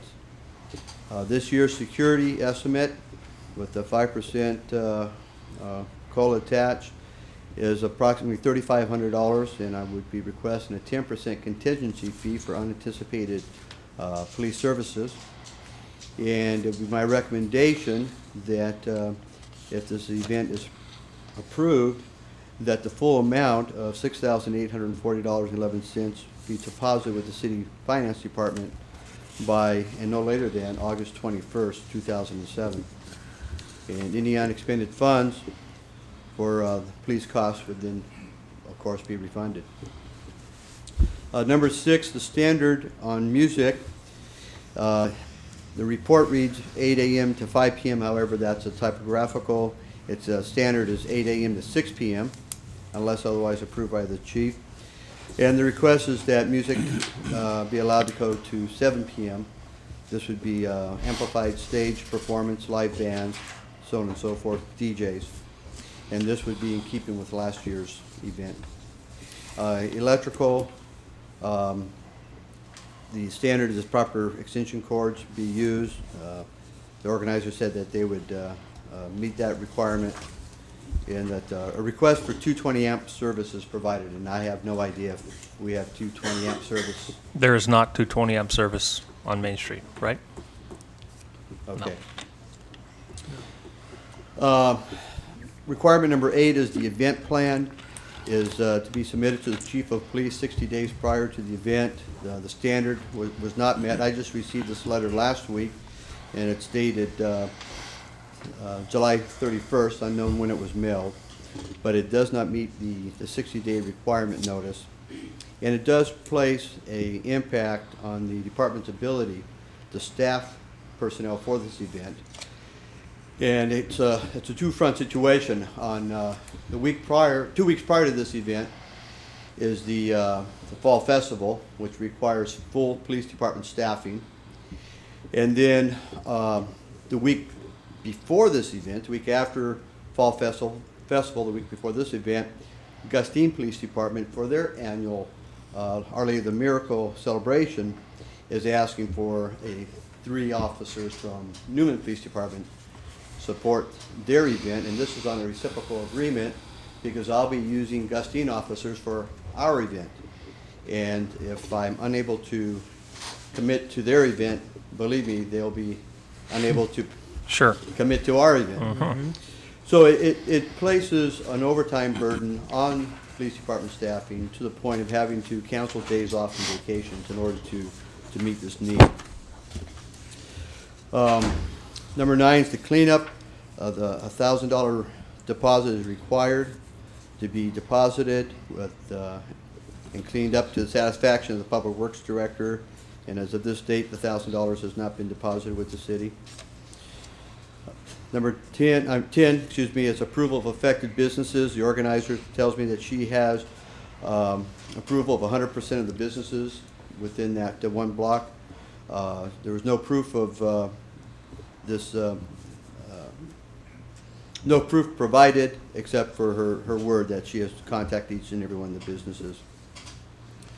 All vendors are required to have a business license. Health permits, that's 11. Number 12, health permits are required, and we would conduct inspections for the health permits. Canopies, number 13, and bleachers, number 14, require inspections that would be conducted by the building department. Recommendation with a direct billing from the building department to the organizers for those costs.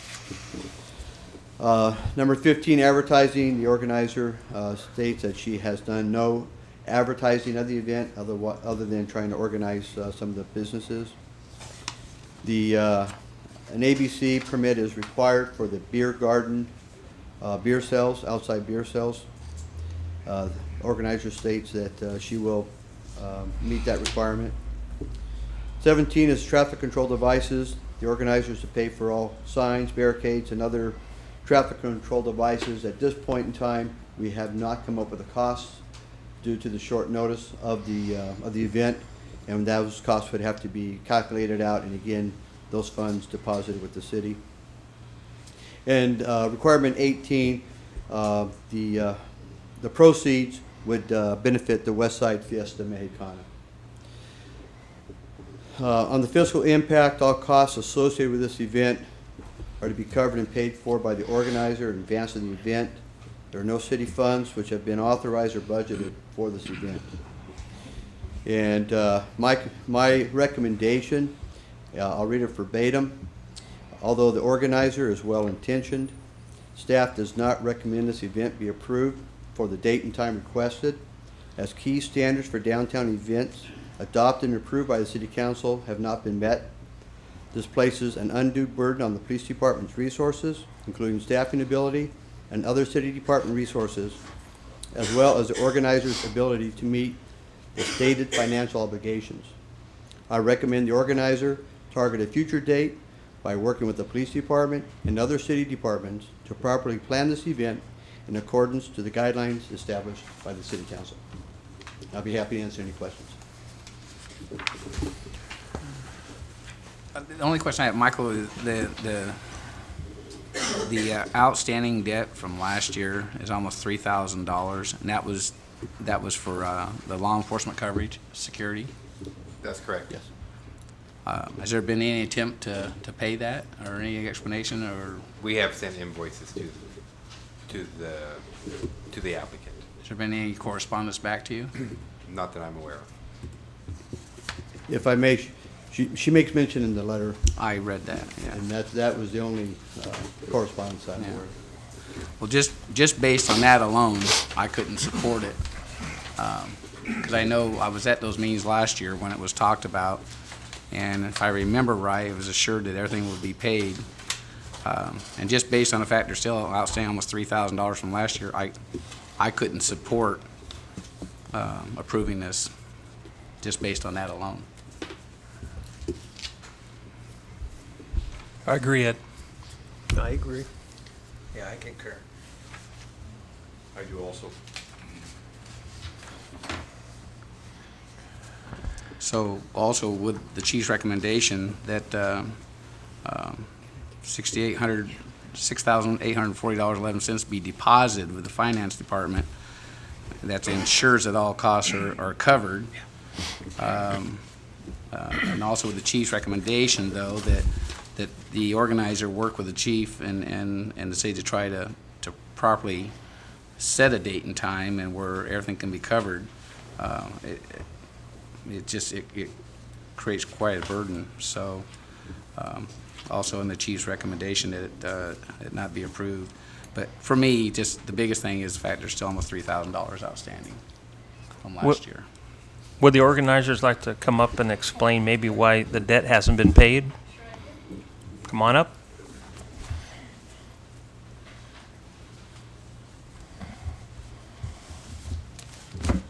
As it was stated in the letter from last year from the police chief, this event started with no funds.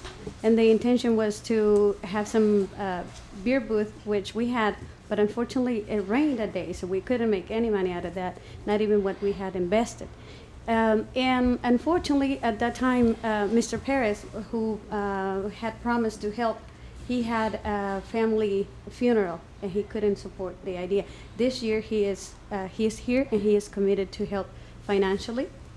I spoke also to the owner of El Campestre, and she's willing to contribute financially, and we are completely aware, and I send you all an apology for not pay this debt, but I haven't been able to do any event besides the fundraise personally level at the restaurant to help Bailey Rocha. And as the organization, I haven't tried to do any other event to raise any funds because of the same nature. What I'm trying to do with this festival is to advertise our businesses and give our businesses the opportunity to make better business.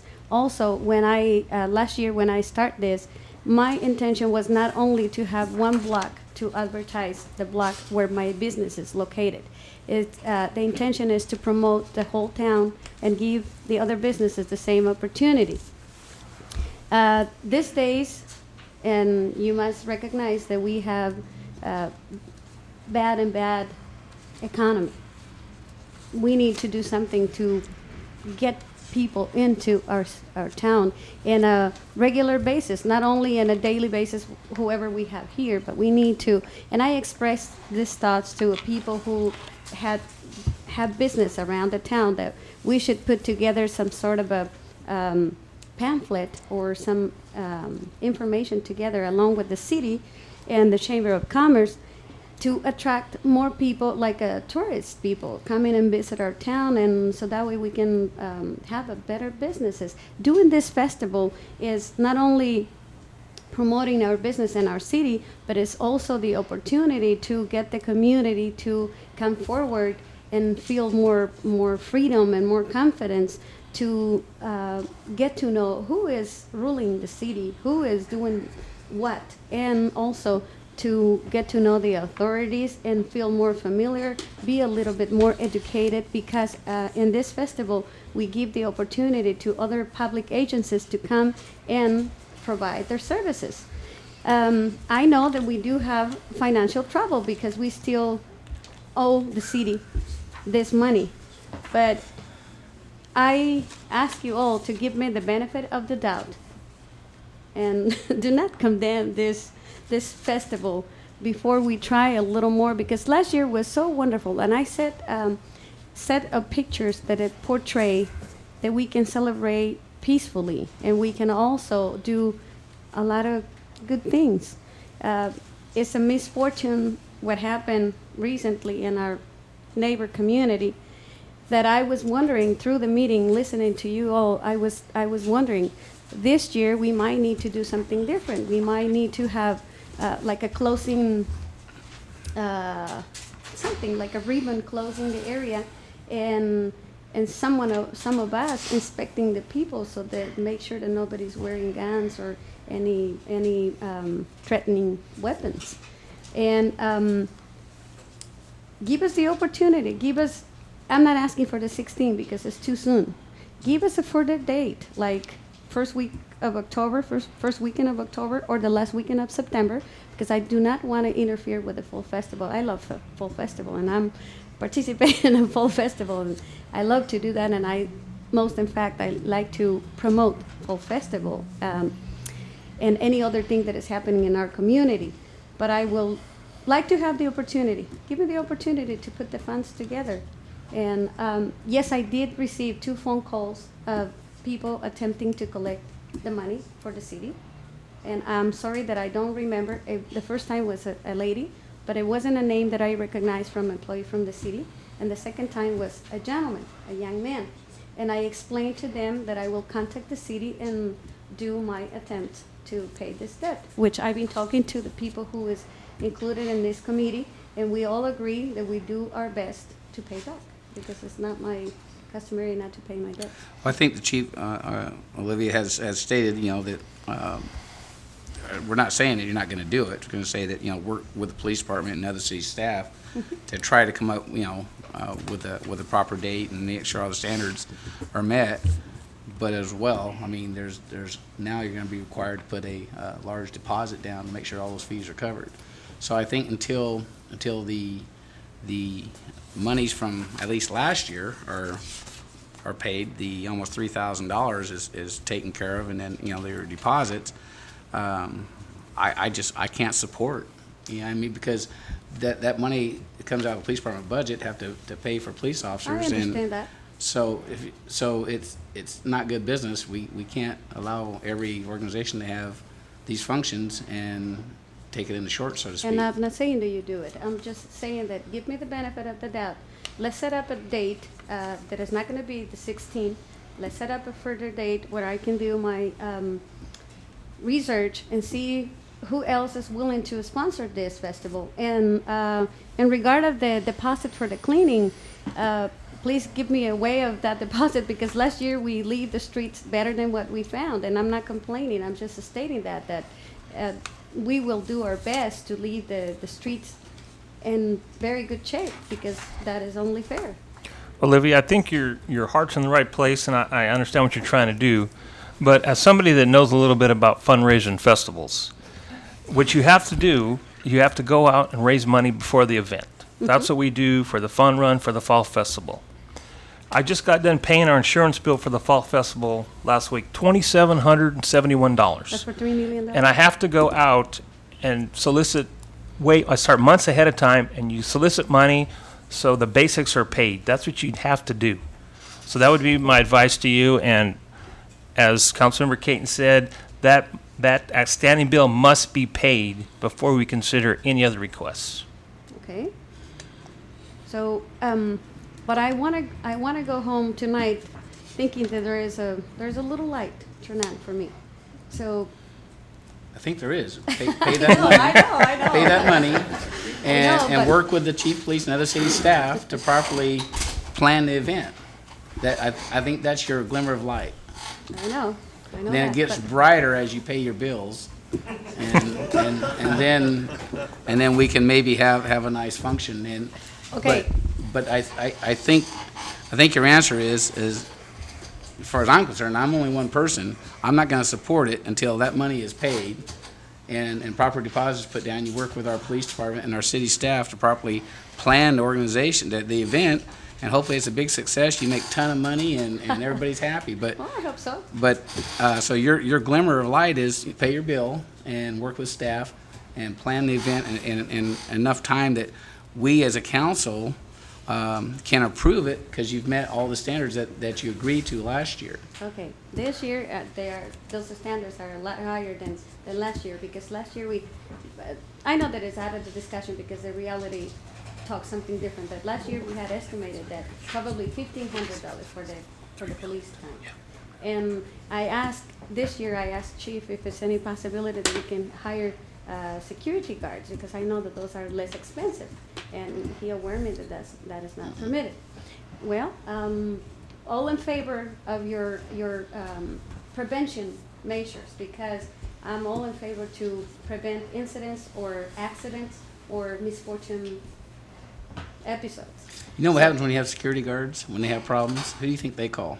Yeah, I know, they call the police, they call the fire, or whoever they need to call. Yeah. But what I'm saying is that I want to go home, and I want you to please give me the benefit of the doubt again, and give me, let's say, the first weekend of October, and between that, 15 days from today, let's see what happens. Pay your bill. If I can fulfill that, then, well, I will be the first one coming and say, I'm sorry. No, I understand can't that. make it. I understand that, and I understand what you're asking for, and I think you're getting that benefit of the doubt, but you're being also told that you need to pay that money first that's still owed from last year, cross that bridge, and then start on the next bridge of properly planning your event with the chief of police and staff.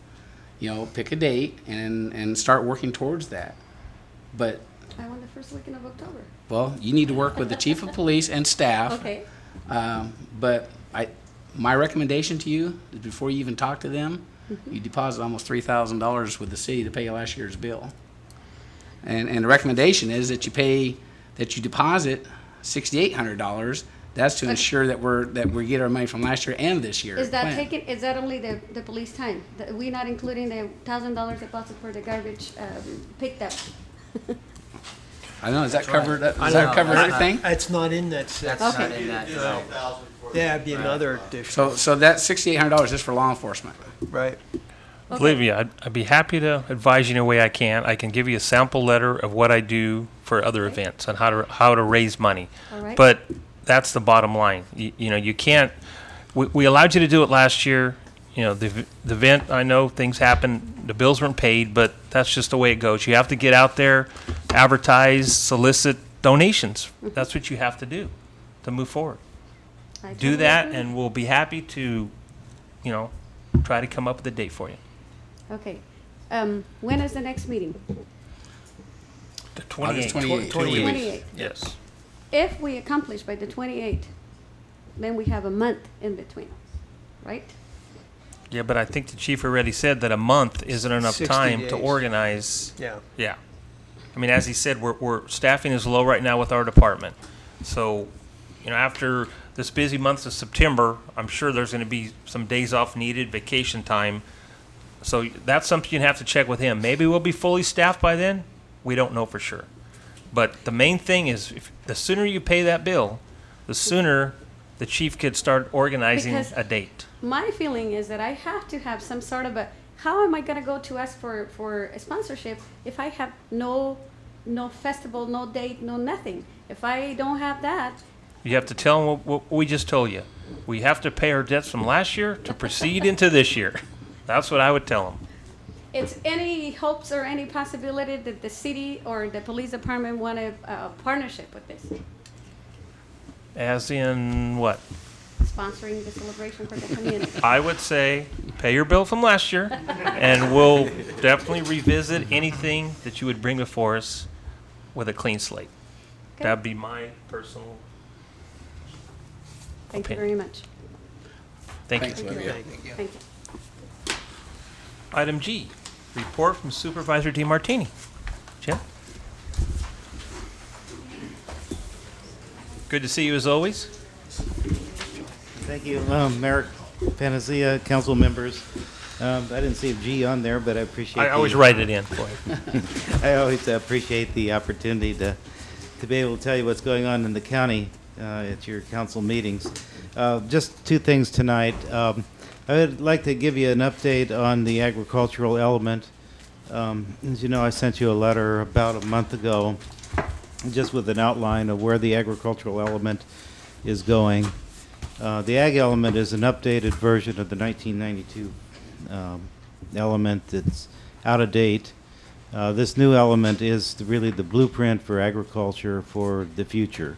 It has significant changes in land use policy that is far different than what the old element is.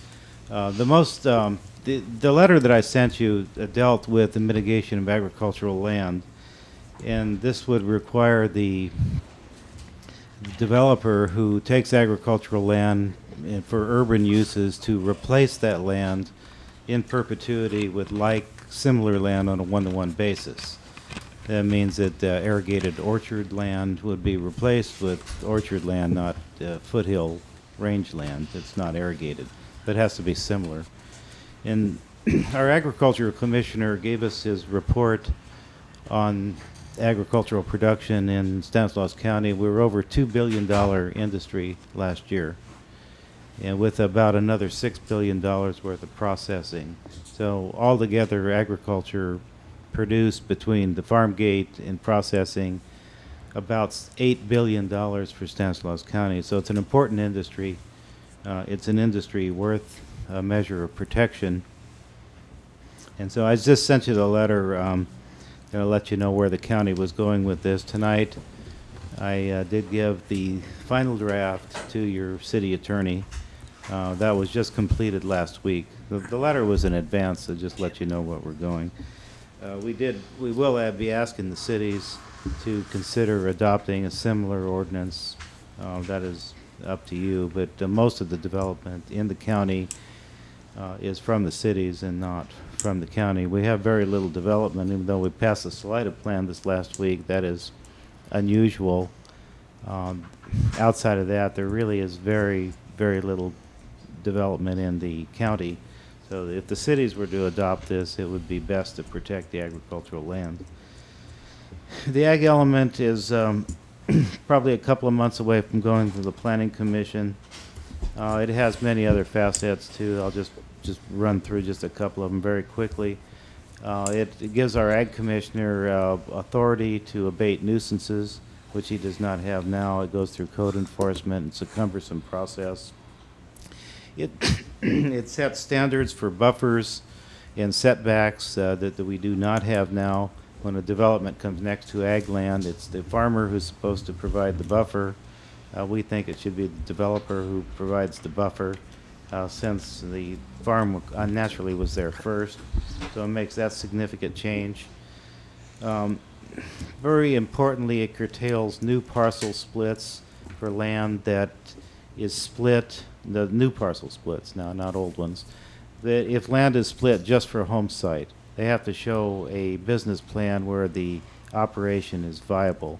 This prevents parcelization of agricultural land where you have ranchettes springing up in ag areas that really disrupt operations from people who have to make their living farming. The ag update also updates the Williamson Act uniform rules, provides some guidance for soil and water conservation practices, and also for food safety issues. So this is a very significant document. I've been working on it for the last 2 years, and it's finally almost in its final form. So anyway, your city attorney does have the pertinent part that I'd like you to consider. I realize this is probably a long way off before you discuss it, but it's something worth considering, because agriculture is important. I know earlier, the mayor said, talking about water, you won't be able to flush. Councilman Just here in Crickwell said, Newman. doesn't matter, you won't be able to eat without water, so you don't need to flush. So that's agriculture is the only essential industry, really. It's the only one that you really have to have. That's good. Okay, briefly, I'd just give you an update on the West Side Healthcare Task Force. We had our third meeting in the city of Gustine last month. The next one is scheduled for the city of Newman. This task force includes the three cities, Newman, Patterson, Gustine, West Side Healthcare District, and Del Puerto Healthcare District. In addition, Golden Valley joined the group 2 meetings ago, and this last meeting, Sutter Gould was there. So everybody that has anything to do or any interest in healthcare for the West Side is now at this task force.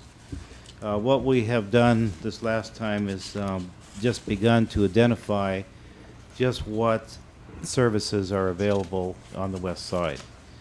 And this is a list that has not ever been produced before. None of us really knew for sure just what services were available, what hours were open, what types of doctors we had, and what types of services. And unless we know what we have, we're not going to be able to effectively fill the gaps that we know that are here. And we know there are some gaps, obviously. But a good physician's roster is what we're working on now with the services provided, and to reformulate the matrix that we have already designed for the last meeting. I think this next meeting we will probably finish our survey of our physicians. The survey will give us their hours of operation, what type of doctor they are, and where they refer their patients to for other services. We didn't know a list like that exists anywhere. And so if a doctor, a private doctor, or Golden Valley or anybody else, refers a patient for x-ray, imaging, dialysis, something like that, we are asking the physicians to give us a list of where they normally refer the patient to a service that they do not provide. And we know those services are going to be Modesto, Turlock, and who knows where, maybe Los Banos. So we're working on that list.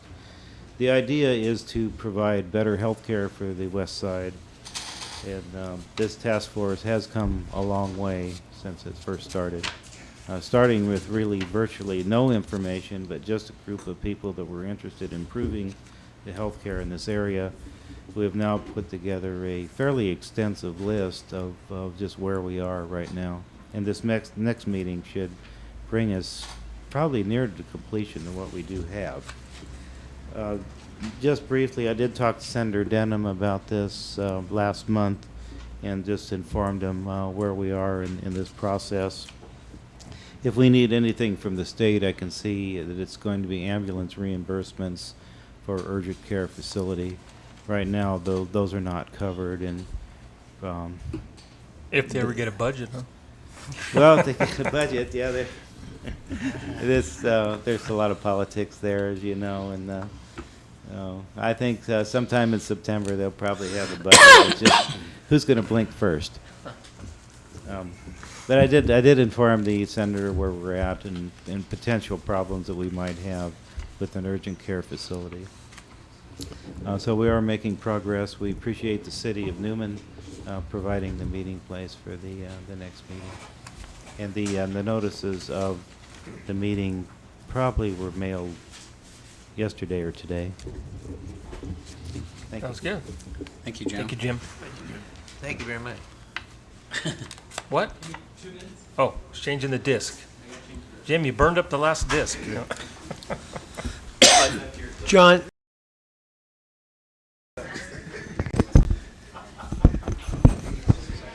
It's a two-disc night. Thank you, Mayor. And this was touched a little bit as we had speakers tonight that address the council. Patterson is, and West Stanislaus County, or West Stanislaus Fire District are funding a study to look at West Side Fire Services here on the west side. They asked me if we had any cash to contribute, and Donations. of course we had a very tight budget. So we indicated at this particular point in time we didn't have any cash to contribute, but we would be willing to contribute, information and access to, again, information and our employees so that the study could be completed as part of that. We being Councilmember Kelly and I met with Cleve Morris, their city manager, and Becky Campo, their mayor, and it was a very good dialogue. And there's a lot of value in the study. But at this point in time, I don't know that we wanted to get out in front with them on it. But we agreed again to supply the information, and we'll look at the results and have discussions with that as well. But part of that discussion, or part of what came out of that meeting yesterday, was Patterson and Newman. We face similar situations. They're a little bit larger than us now, almost double our population. But we're facing some situations here on the west side, as we are unique being on the west side versus most of the growth and the resources of the county that exist on the east side. They have requested and asked if this council would like to start 2-on-2 quarterly meetings with their council to just to keep in tune with each other. And I've talked to Cleve about this before. But just quarterly meetings, whether it's at lunch or whether it's in the evening, similar to what we're going to be doing starting up again in September with the school district, just to keep in touch with communities and maybe even once a year have a joint council meeting together. Just, again, a lot of the issues they're facing on the west side are a lot of the issues we're facing on the west side. And whether that's healthcare, whether that's, growth that is being pushed this particular direction by the Bay Area and the people that are moving down the 580 corridor and moving through Tracy and further down, and job generation, economic development, and all that's occurring over there. We're just wondering if there's any interest in the council in starting to have 2-on-2 meetings and discuss. Public safety. They're looking. Yeah, public safety. They're looking at the possibility of a new police department and those types of issues. So, is that something that the council would like to explore? And if so, I would, sure. Okay. It's would we like to maybe set 2 council members right now that would like to do that, and then I can work with your schedule and trying to coordinate with Mike, why don't we rotate that? Would that make sense? One meeting 2 of us go. Another meeting, 2 of us go. Yeah, I don't know, Michael, what do you think? I think it's a good idea. Well, I don't think you'll be talking about the same thing the whole time, but, I mean, you bring them up, there's going to be notes, I'm sure, taken, and it's a good point, though, Paul, I agree, but,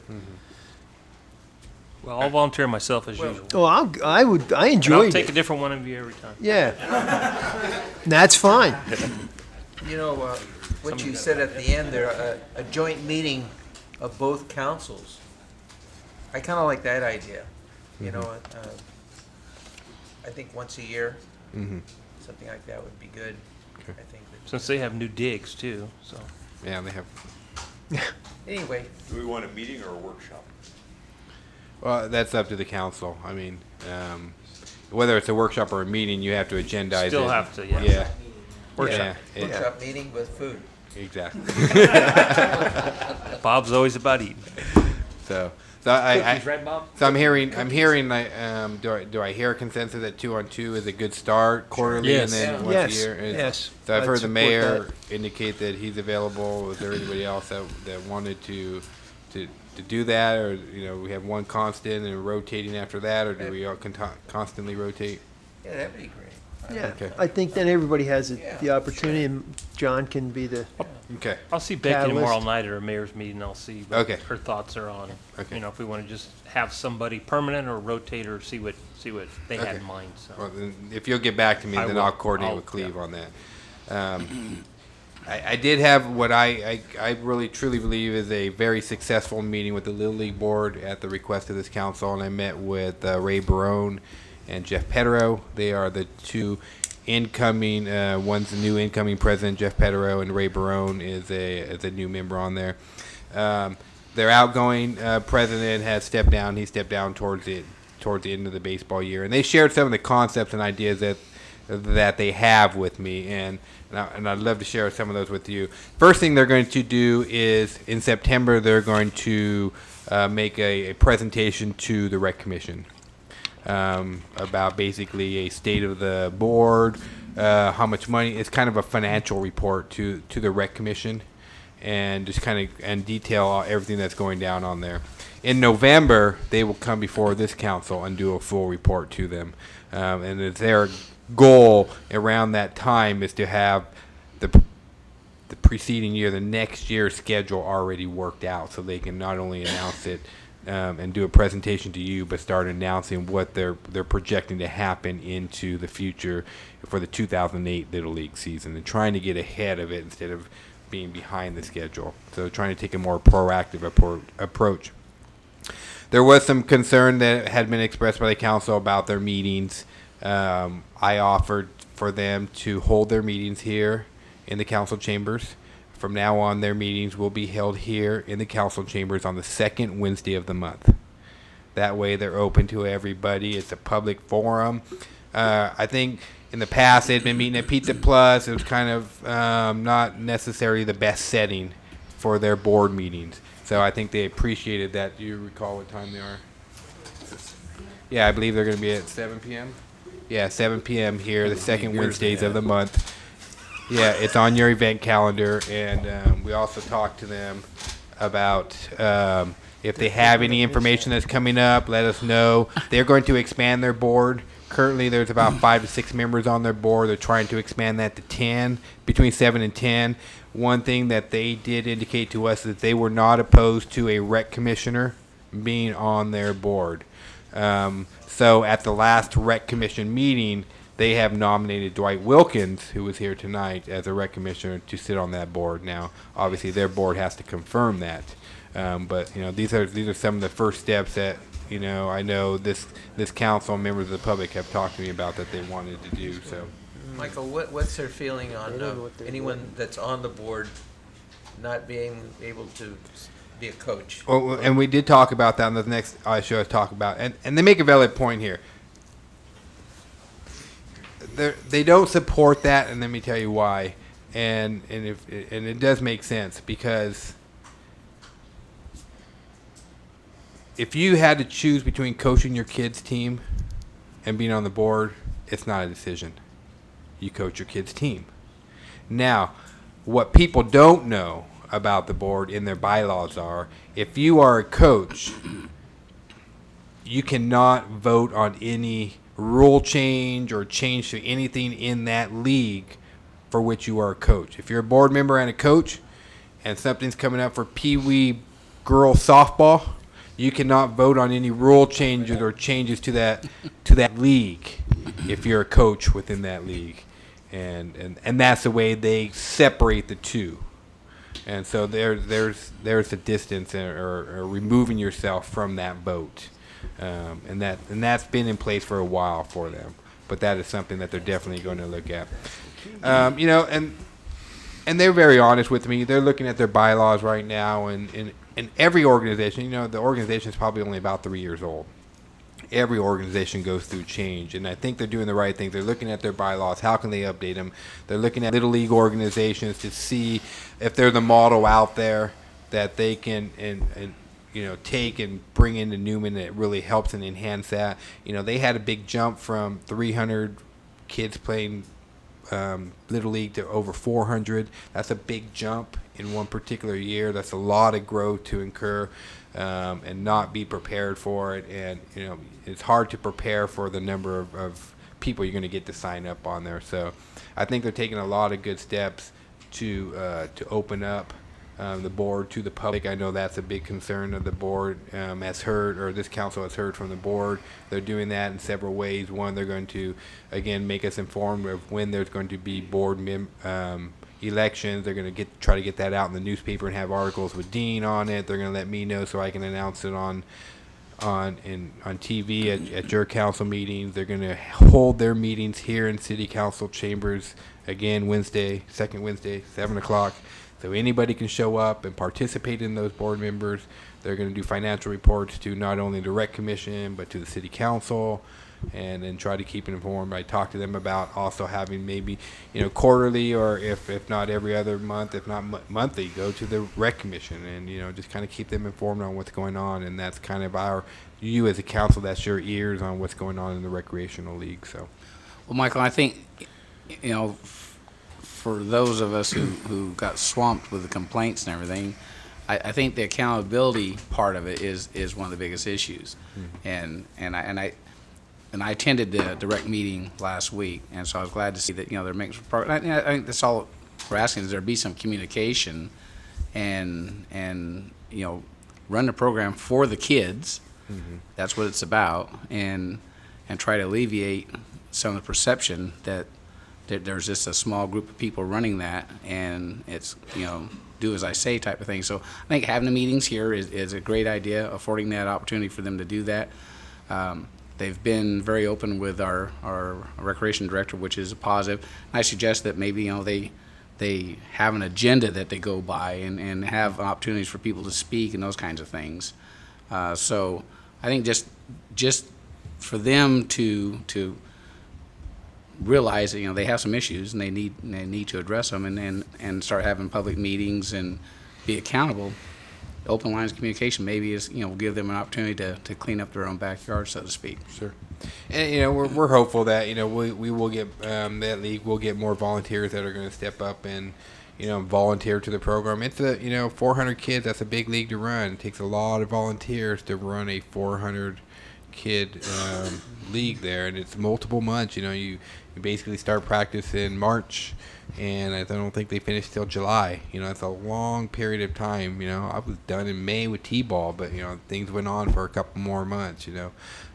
It's a big program. Then you have all-stars, and so yeah, I think these are good steps, and I think you're going to see the board is receptive to progressing as a board, learning from each year to the next year and how they can make the league better, how they provide more access to it. They're going to have a dedicated phone line that's going to be a Little League phone number that people can call and leave messages, and they're talking about having a website. And so if you're a coach and it's raining that day in the morning, you can go on the website, and by 3 o'clock I'm going to throw out there, they'll tell you, they'll post whether the games are actually going active that day or not. That's another way to get word out to kids, because that's a big issue. It's okay, it's raining out there and it's cloudy. Are there games? Are there not games? But if they have a website or a phone number that you can call to check that out, and to post that information. Okay, all games are on, based upon 3 o'clock on this particular day. I think that's another way to get the information out and be customer citizen friendly on there. So. Go ahead, Paul. Paul Wallace, and I just wanted to, Jeff Patno has coached Molly for 2 years now, and I just want to publicly stand up and say that he's going to be on it. He's there for the kids, and he's already, we've had a chance. He's talked about some of his ideas. Robert's Rules of Order for their meetings was one that he brought up. He's got specific, solid ideas. He does it for the kids, and I just publicly wanted to say he's going to do a good job with it. Was he on the board last year? Yes. Yes. So, there's nothing else on Little League. Are you Little League? Yes, I was just going to let you know they will be having an agenda, and if you do want to get on their agenda, you just call Jeff before the meeting, and he'll get you on there. Great. The last thing I just had to report, and if you've gone by Pioneer Park, otherwise known as City Park, they are doing the demolition right now, and the contractor continues to tell us that playground will be done before the fall festival starts. I hope so. And I made mention, I said, your job depends on it. Your job. You mean Stephanie's job depends on it.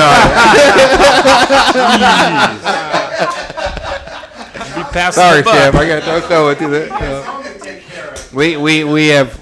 It may be Friday. They may be pulling down the fence Friday and opening that thing up for everybody, but it will definitely be. It better be open for that weekend. I can't say it. Okay, we'll take your word on it then. So with that's all that I have to report as your city manager. Thank you, Michael. Other staff reports? Guys, wake up back there. Ernie, nothing? Nobody? Ernie? Chief? Just two quick items. Number one, our code enforcement officer, Edgar Lopez, is now on his own. He has completed his training.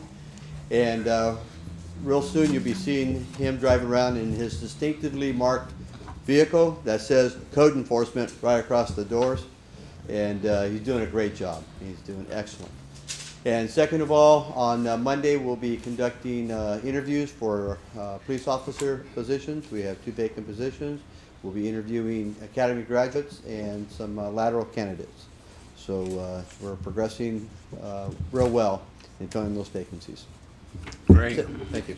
Chief?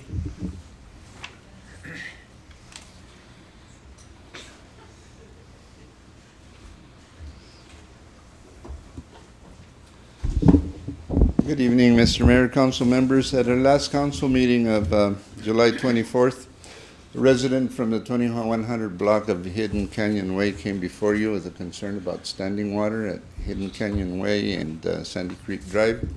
So the following morning I went to investigate and found the water standing in the valley gutter. I called the Public Works Superintendent, Doug Matosa, who was here tonight, so that we could discuss and address the problem. And the superintendent informed me that for the last 5 years or so, Public Works crews have been attempting to drain that water from that corner. They've grinded some of the gutter along the concrete, but it hasn't resolved the problem whatsoever. That's the first picture of, as you can see, the water standing there. This is the valley gutter. Next picture, please. And again, here's another shot of it. Next. And as you can see, the water stops just a few feet to the east of the valley gutter.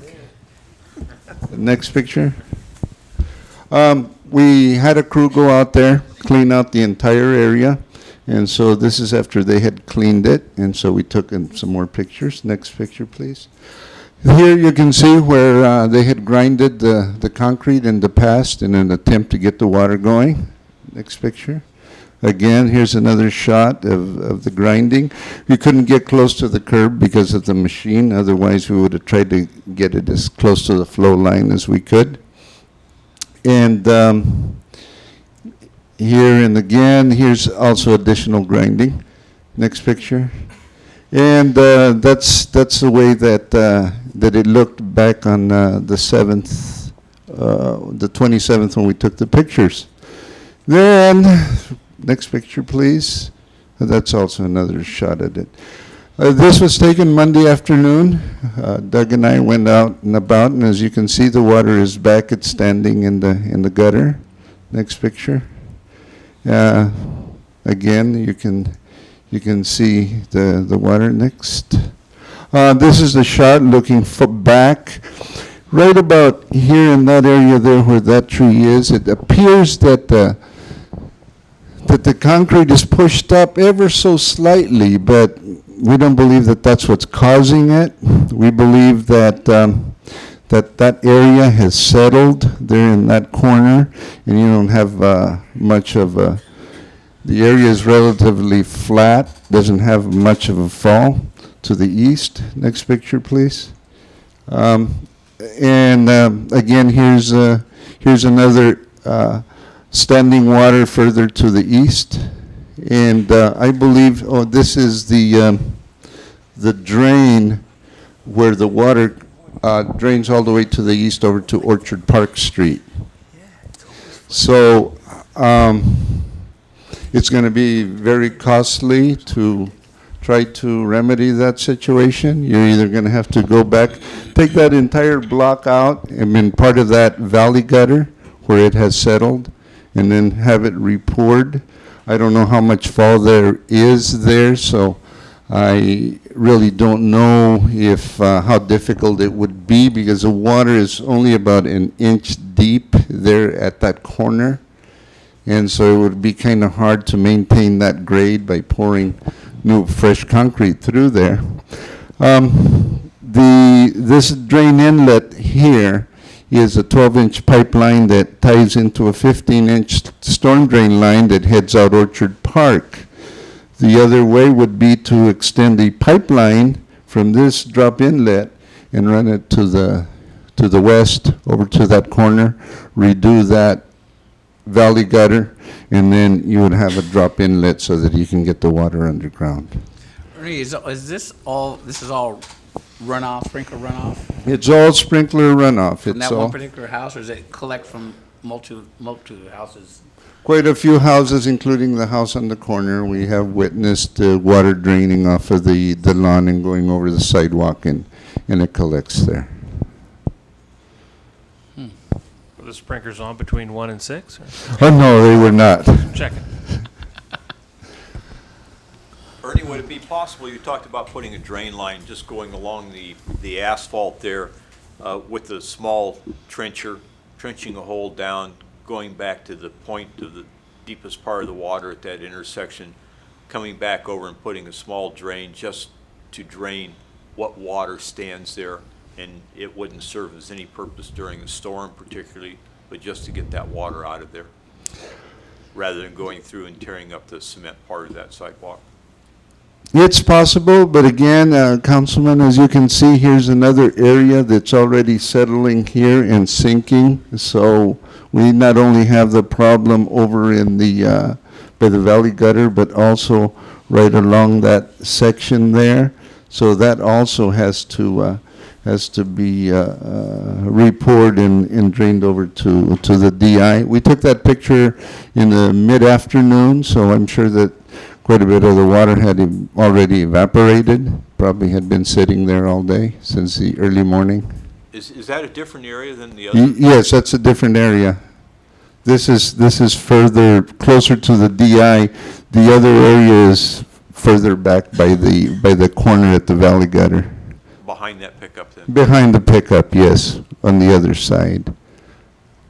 So it has to be engineered, it has to be surveyed, it has to, you need to have an engineering company to come out and take a look at it and take some survey shots, see how much fall there is, and then give us alternatives as to the best way to approach When that. was that picture taken?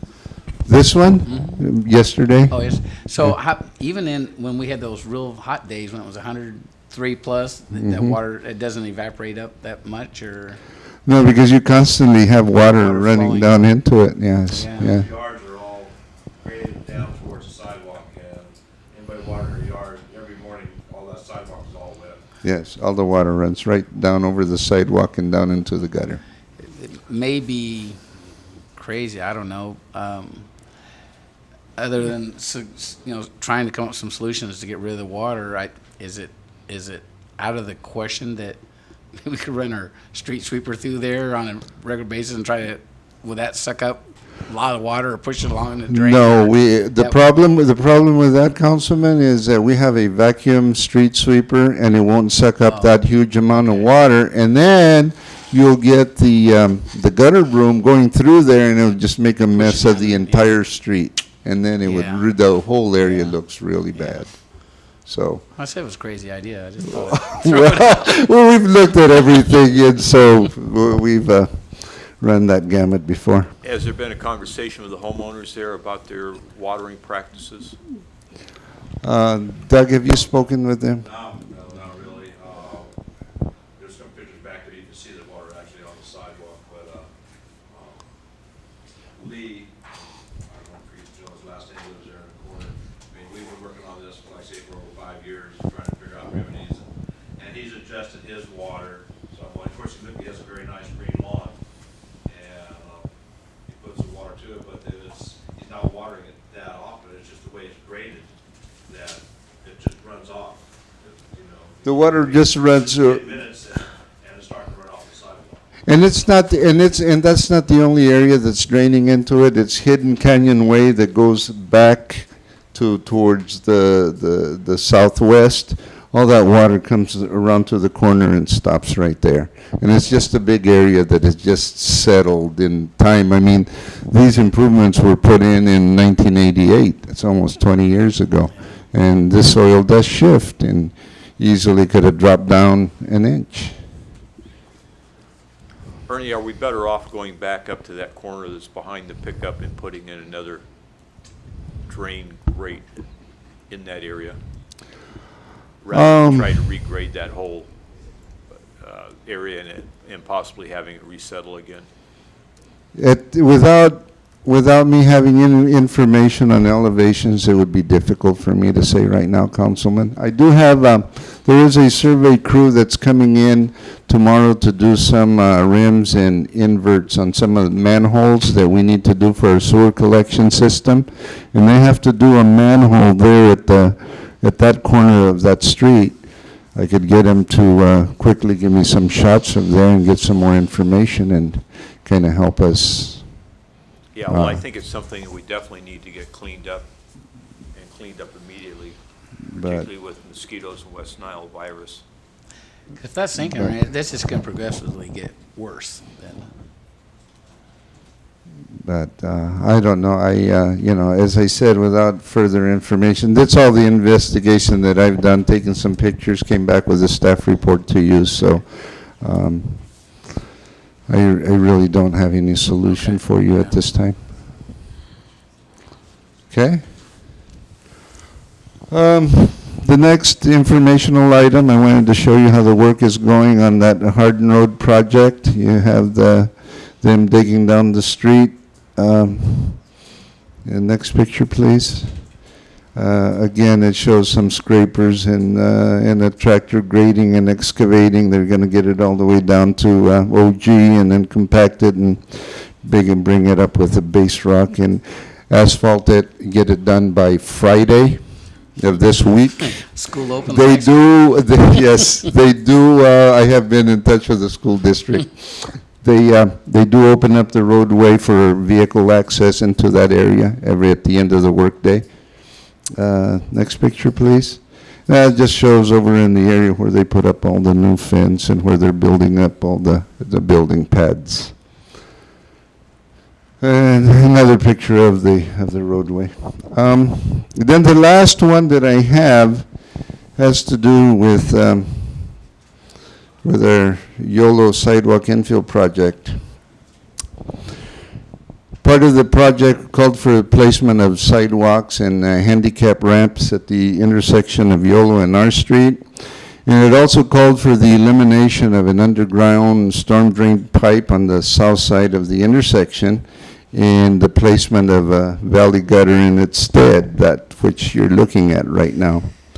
The low elevation of that flow line of that new valley gutter has created a problem with the intersection, because the construction plans called for the saw cutting of the existing asphalt, just the center line, which is only about 10 feet away, and then reconstruction of the eastbound travel lane, and the placement of the new base rock and asphalt was supposed to now slope down from the center lane down to the edge of that valley gutter. Oh. And so what was going to happen here is that this was going to cause a real steep slope of 7.2% that was going to compromise the integrity of the travel lane. And so in order to maintain a safe slope for the motoring public, the crown of the roadway has to be lowered. So of course, if upon having to lower the crown of the roadway, that affected the other side, so that meant that the entire intersection has to be reconstructed. If you can see the valley gutter here, this is about 13 inches below where that the original crown of our street was as it tied into YOLO. Next picture, please. Again, here's a side shot of it. As you can see, here's where the previous elevation of the street was. Now it's going to be this valley gutter. Next shot, please. Again, that's just showing the depth of that valley gutter. Next shot, please. And again, next, please. Okay, here you're showing the entire roadway and showing how high the crown is. So I just wanted to show you so that you can take a look at the entire roadway, which means that we're going to have to come way back here to, and also over to the west. So it's going to be a length of about 60 to 80 feet that needs to be reconstructed. Next shot.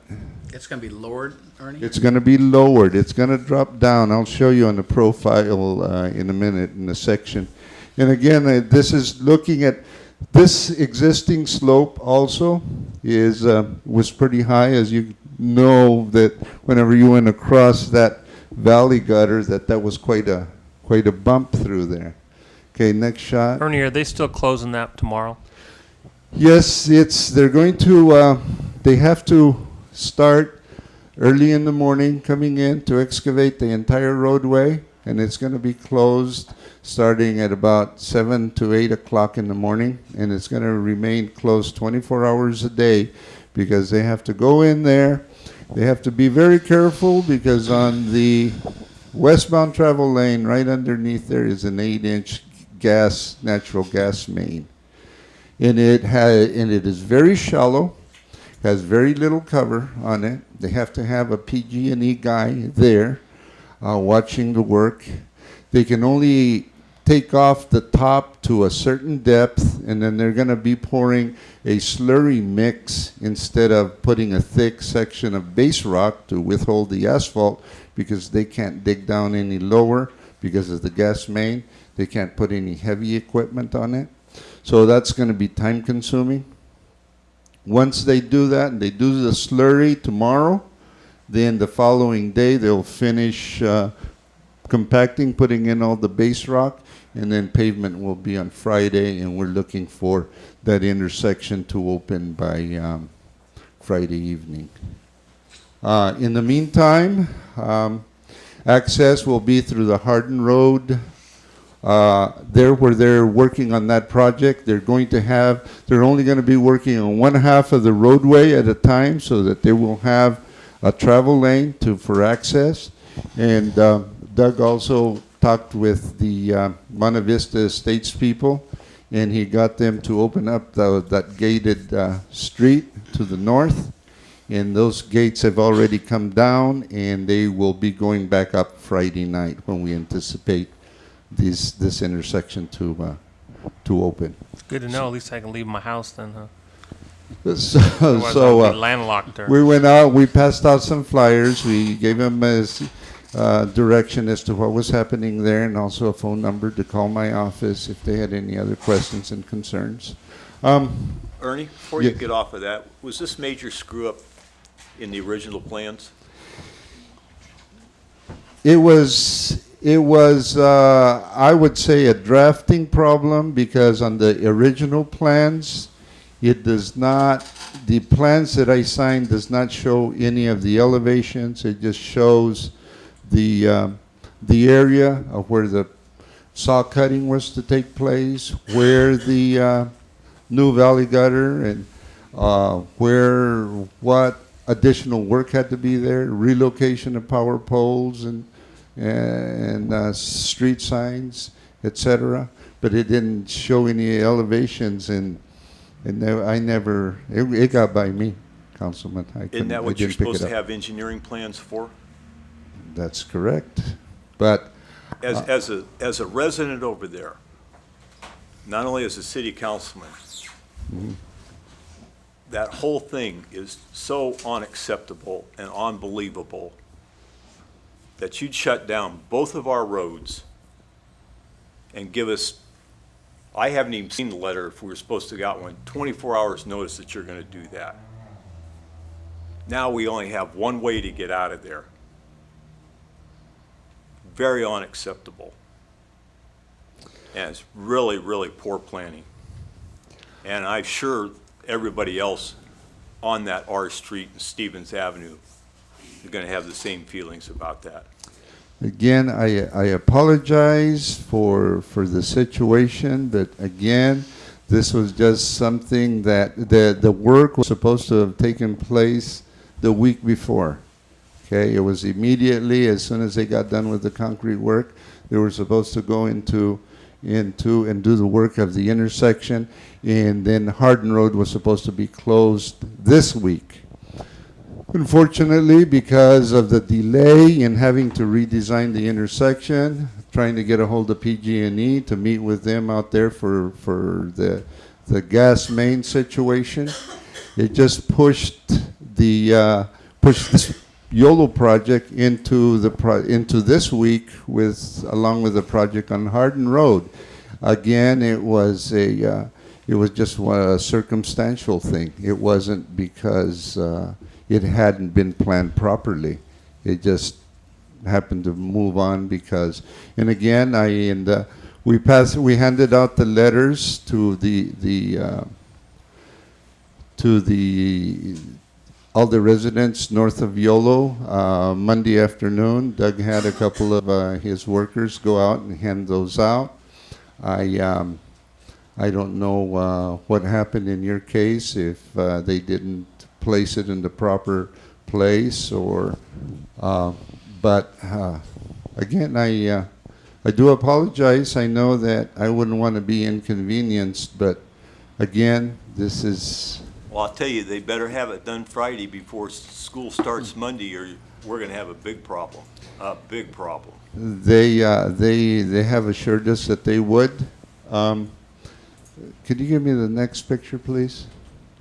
Here is the profile. Before the improvements go in, if we were to have not made that change order, you would have had a 7.2% over on one side and a 6.3%. So this is what it's going to be after improvements, 2% and 3%, which means that is the crown is going to, of that roadway is going to drop about 4 inches. And at 2 to 3%, that's the correct slope for the roadway, so that you can get your rainwater when it rains for it to drain off the roadway, and not so steep, whereas it would compromise the travel lane. This change order is going to be done on time and materials basis. So in order to make sure that they do accomplish the work by the Friday, They intend to put in even a 10-hour day if they have to. The estimated cost for this is somewhere between $40,000 and $50,000. And we're putting that in there because of we didn't want a pipe in there anymore? It was because we had to put in the handicap ramps, and in order to do those handicap ramps and get the water to drain across the street, we had to do away with the pipes and put in the valley gutter. And that wasn't engineered in the original plans? Yes, it was engineered in the original plans. The only thing is that the plan showed it at a very steep slope. And again, this is the reason for the change order. The work was called in the plans to be done, but the slope is too steep. And this would make the city very liable in case of any issues with accidents with any vehicles, because that's just too steep. What was the old slope on that? Do you know? Because it was quite, where the 6.3 is, that was quite steep all the time. The one over on the other side, yes, it was right by the valley gutter, but the travel lane didn't have that steep slope. On the other side, as you saw before they excavated and put in that valley gutter, the street was very high and pretty flat. As long as your travel lane doesn't have that steep slope, that's when you're complying with the law. Just like Highway 33, you'll notice that it's very steep on the shoulders, but the travel lane itself is not. This would have caused the travel lane to be very, very steep, so it had to, the change order had to take place. Ernie, we're going to eventually have to do the same thing with L Street and Merced Street, because that kind of has the same dip in terms of regrading it. Is that going to have to be done as well? On L Street and Merced, that's just, I see what you're saying. Yeah, that's just the dip as it goes north and south across traffic. there, but, you know, the travel lane is okay. flat, Okay. so that's the only thing that we need to be careful about, and that's why, you know, as I stated, it had to be flattened out to this point, and you just couldn't do one side of the road. It affected, you can't drop the crown and leave the other side high, so you had to do the entire roadway.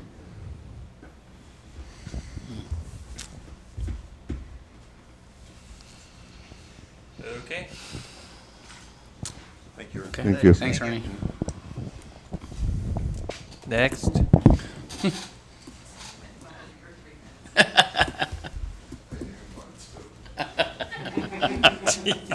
Good evening, Mayor, council members. Friday brought a close to all of our summer programs. We're proud to say we didn't injure anybody, we didn't lose anybody. Glad to hear that. Pretty successful summer. We did 16 swim field trips to Gustine. That's 160 spots. Out of those 160 spots, we used 154 of those. That was with the 83 kids taking part. Our arts and activity class, we had 92 registered participants, and they visited us 595 times. Our teen center has had 1,006 visitors this summer. Our computer lab, which was bought by the CDBG grant money, we now have 24 registered participants. We were kind of slow during the school year, but I assured Mike Meyer that once school was out and all the other activities were taken, that they would turn to the computers, and they sure have. And I will say there's usually 3 people on them for the 4 hours we're open. Soccer camp ended Friday. We had 26 participants. I have had several parents call me and compliment me on what a great job that my 3 high school students did, and I'm very proud of them, and that would be Erica Velasquez, Santiago Mendoza, and Ulysses Gonzalez. And at this time, we have 286 registered soccer participants with 28 teams, and I finally got my 3 last coaches on Thursday night. My 3 minutes are up. Any questions? Thank you very much. Great job. Successful program. Thank you. I like the part about nobody getting injured. That's very important. Nobody missing. That's Whoa. Anyone else? We're done with staff? No other staff? Okay, items from council members. Ted? Nothing. We're gonna go off the Well, beaten no, path. that, the what? Anything? Well, I don't know if I said it the last time, sorry, Bob, about the banner. But thank you to Mike and the Public Works Department for putting that up, and it's going to be a good thing for us. So, Looks good. and looking forward to the Fall Festival. Thank you for paying for that. We appreciate that. You're welcome. Ed? Just a couple quick things. Just want to comment on the league conference that we were at. It was very informative, and the workshop on Saturday, Bob and I attended. I thought was very well worth being there, and it was overall it was a great conference, and I brought back a lot of good information and knowledge. So hopefully make me a bit better council member. And Mike, I'd like to thank you for putting in the contract with Bertolotti. I didn't realize you had the power of controlling what kind of trucks they use. Did you know that? No. It's in there. You do. Mostly look at times. Yeah, but mostly the times, yeah. They're supposed to start no sooner than 6 a.m. in the morning. Although they have been better. I mean, there's no more 3:30 in the morning truck runs, lately. So I'm just hopefully we can make sure that they hold to that. And They have assured city staff that they're going to observe those times. Good. Yeah, they've been pretty good about it lately. So that's pretty much it for me. Thanks. Thank you, Ed. Mike? Only one comment. I would like it to be brought back as an agenda item at the next meeting about what it would cost us to participate with the West Stanislaus Fire District in that survey, as well as the information provided. It doesn't cost us anything to participate. We just give them the information. If we decide financially to participate. We can. As part of the interview process, I'll find out what the final cost was, and then look at that and bring that back. Yeah, I think the fire protection, if we can all get together, will benefit us all in the long run. Thank you. Bob? Just a couple. I'm sure everyone has seen the banner downtown. And of course, it can certainly makes you proud when you see that. And those young ladies, they were outstanding.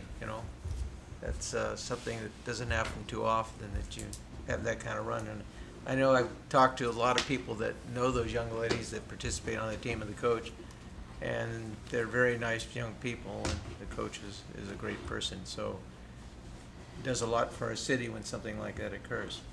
The only other question I had, has the Hill property, is that closed escrow yet?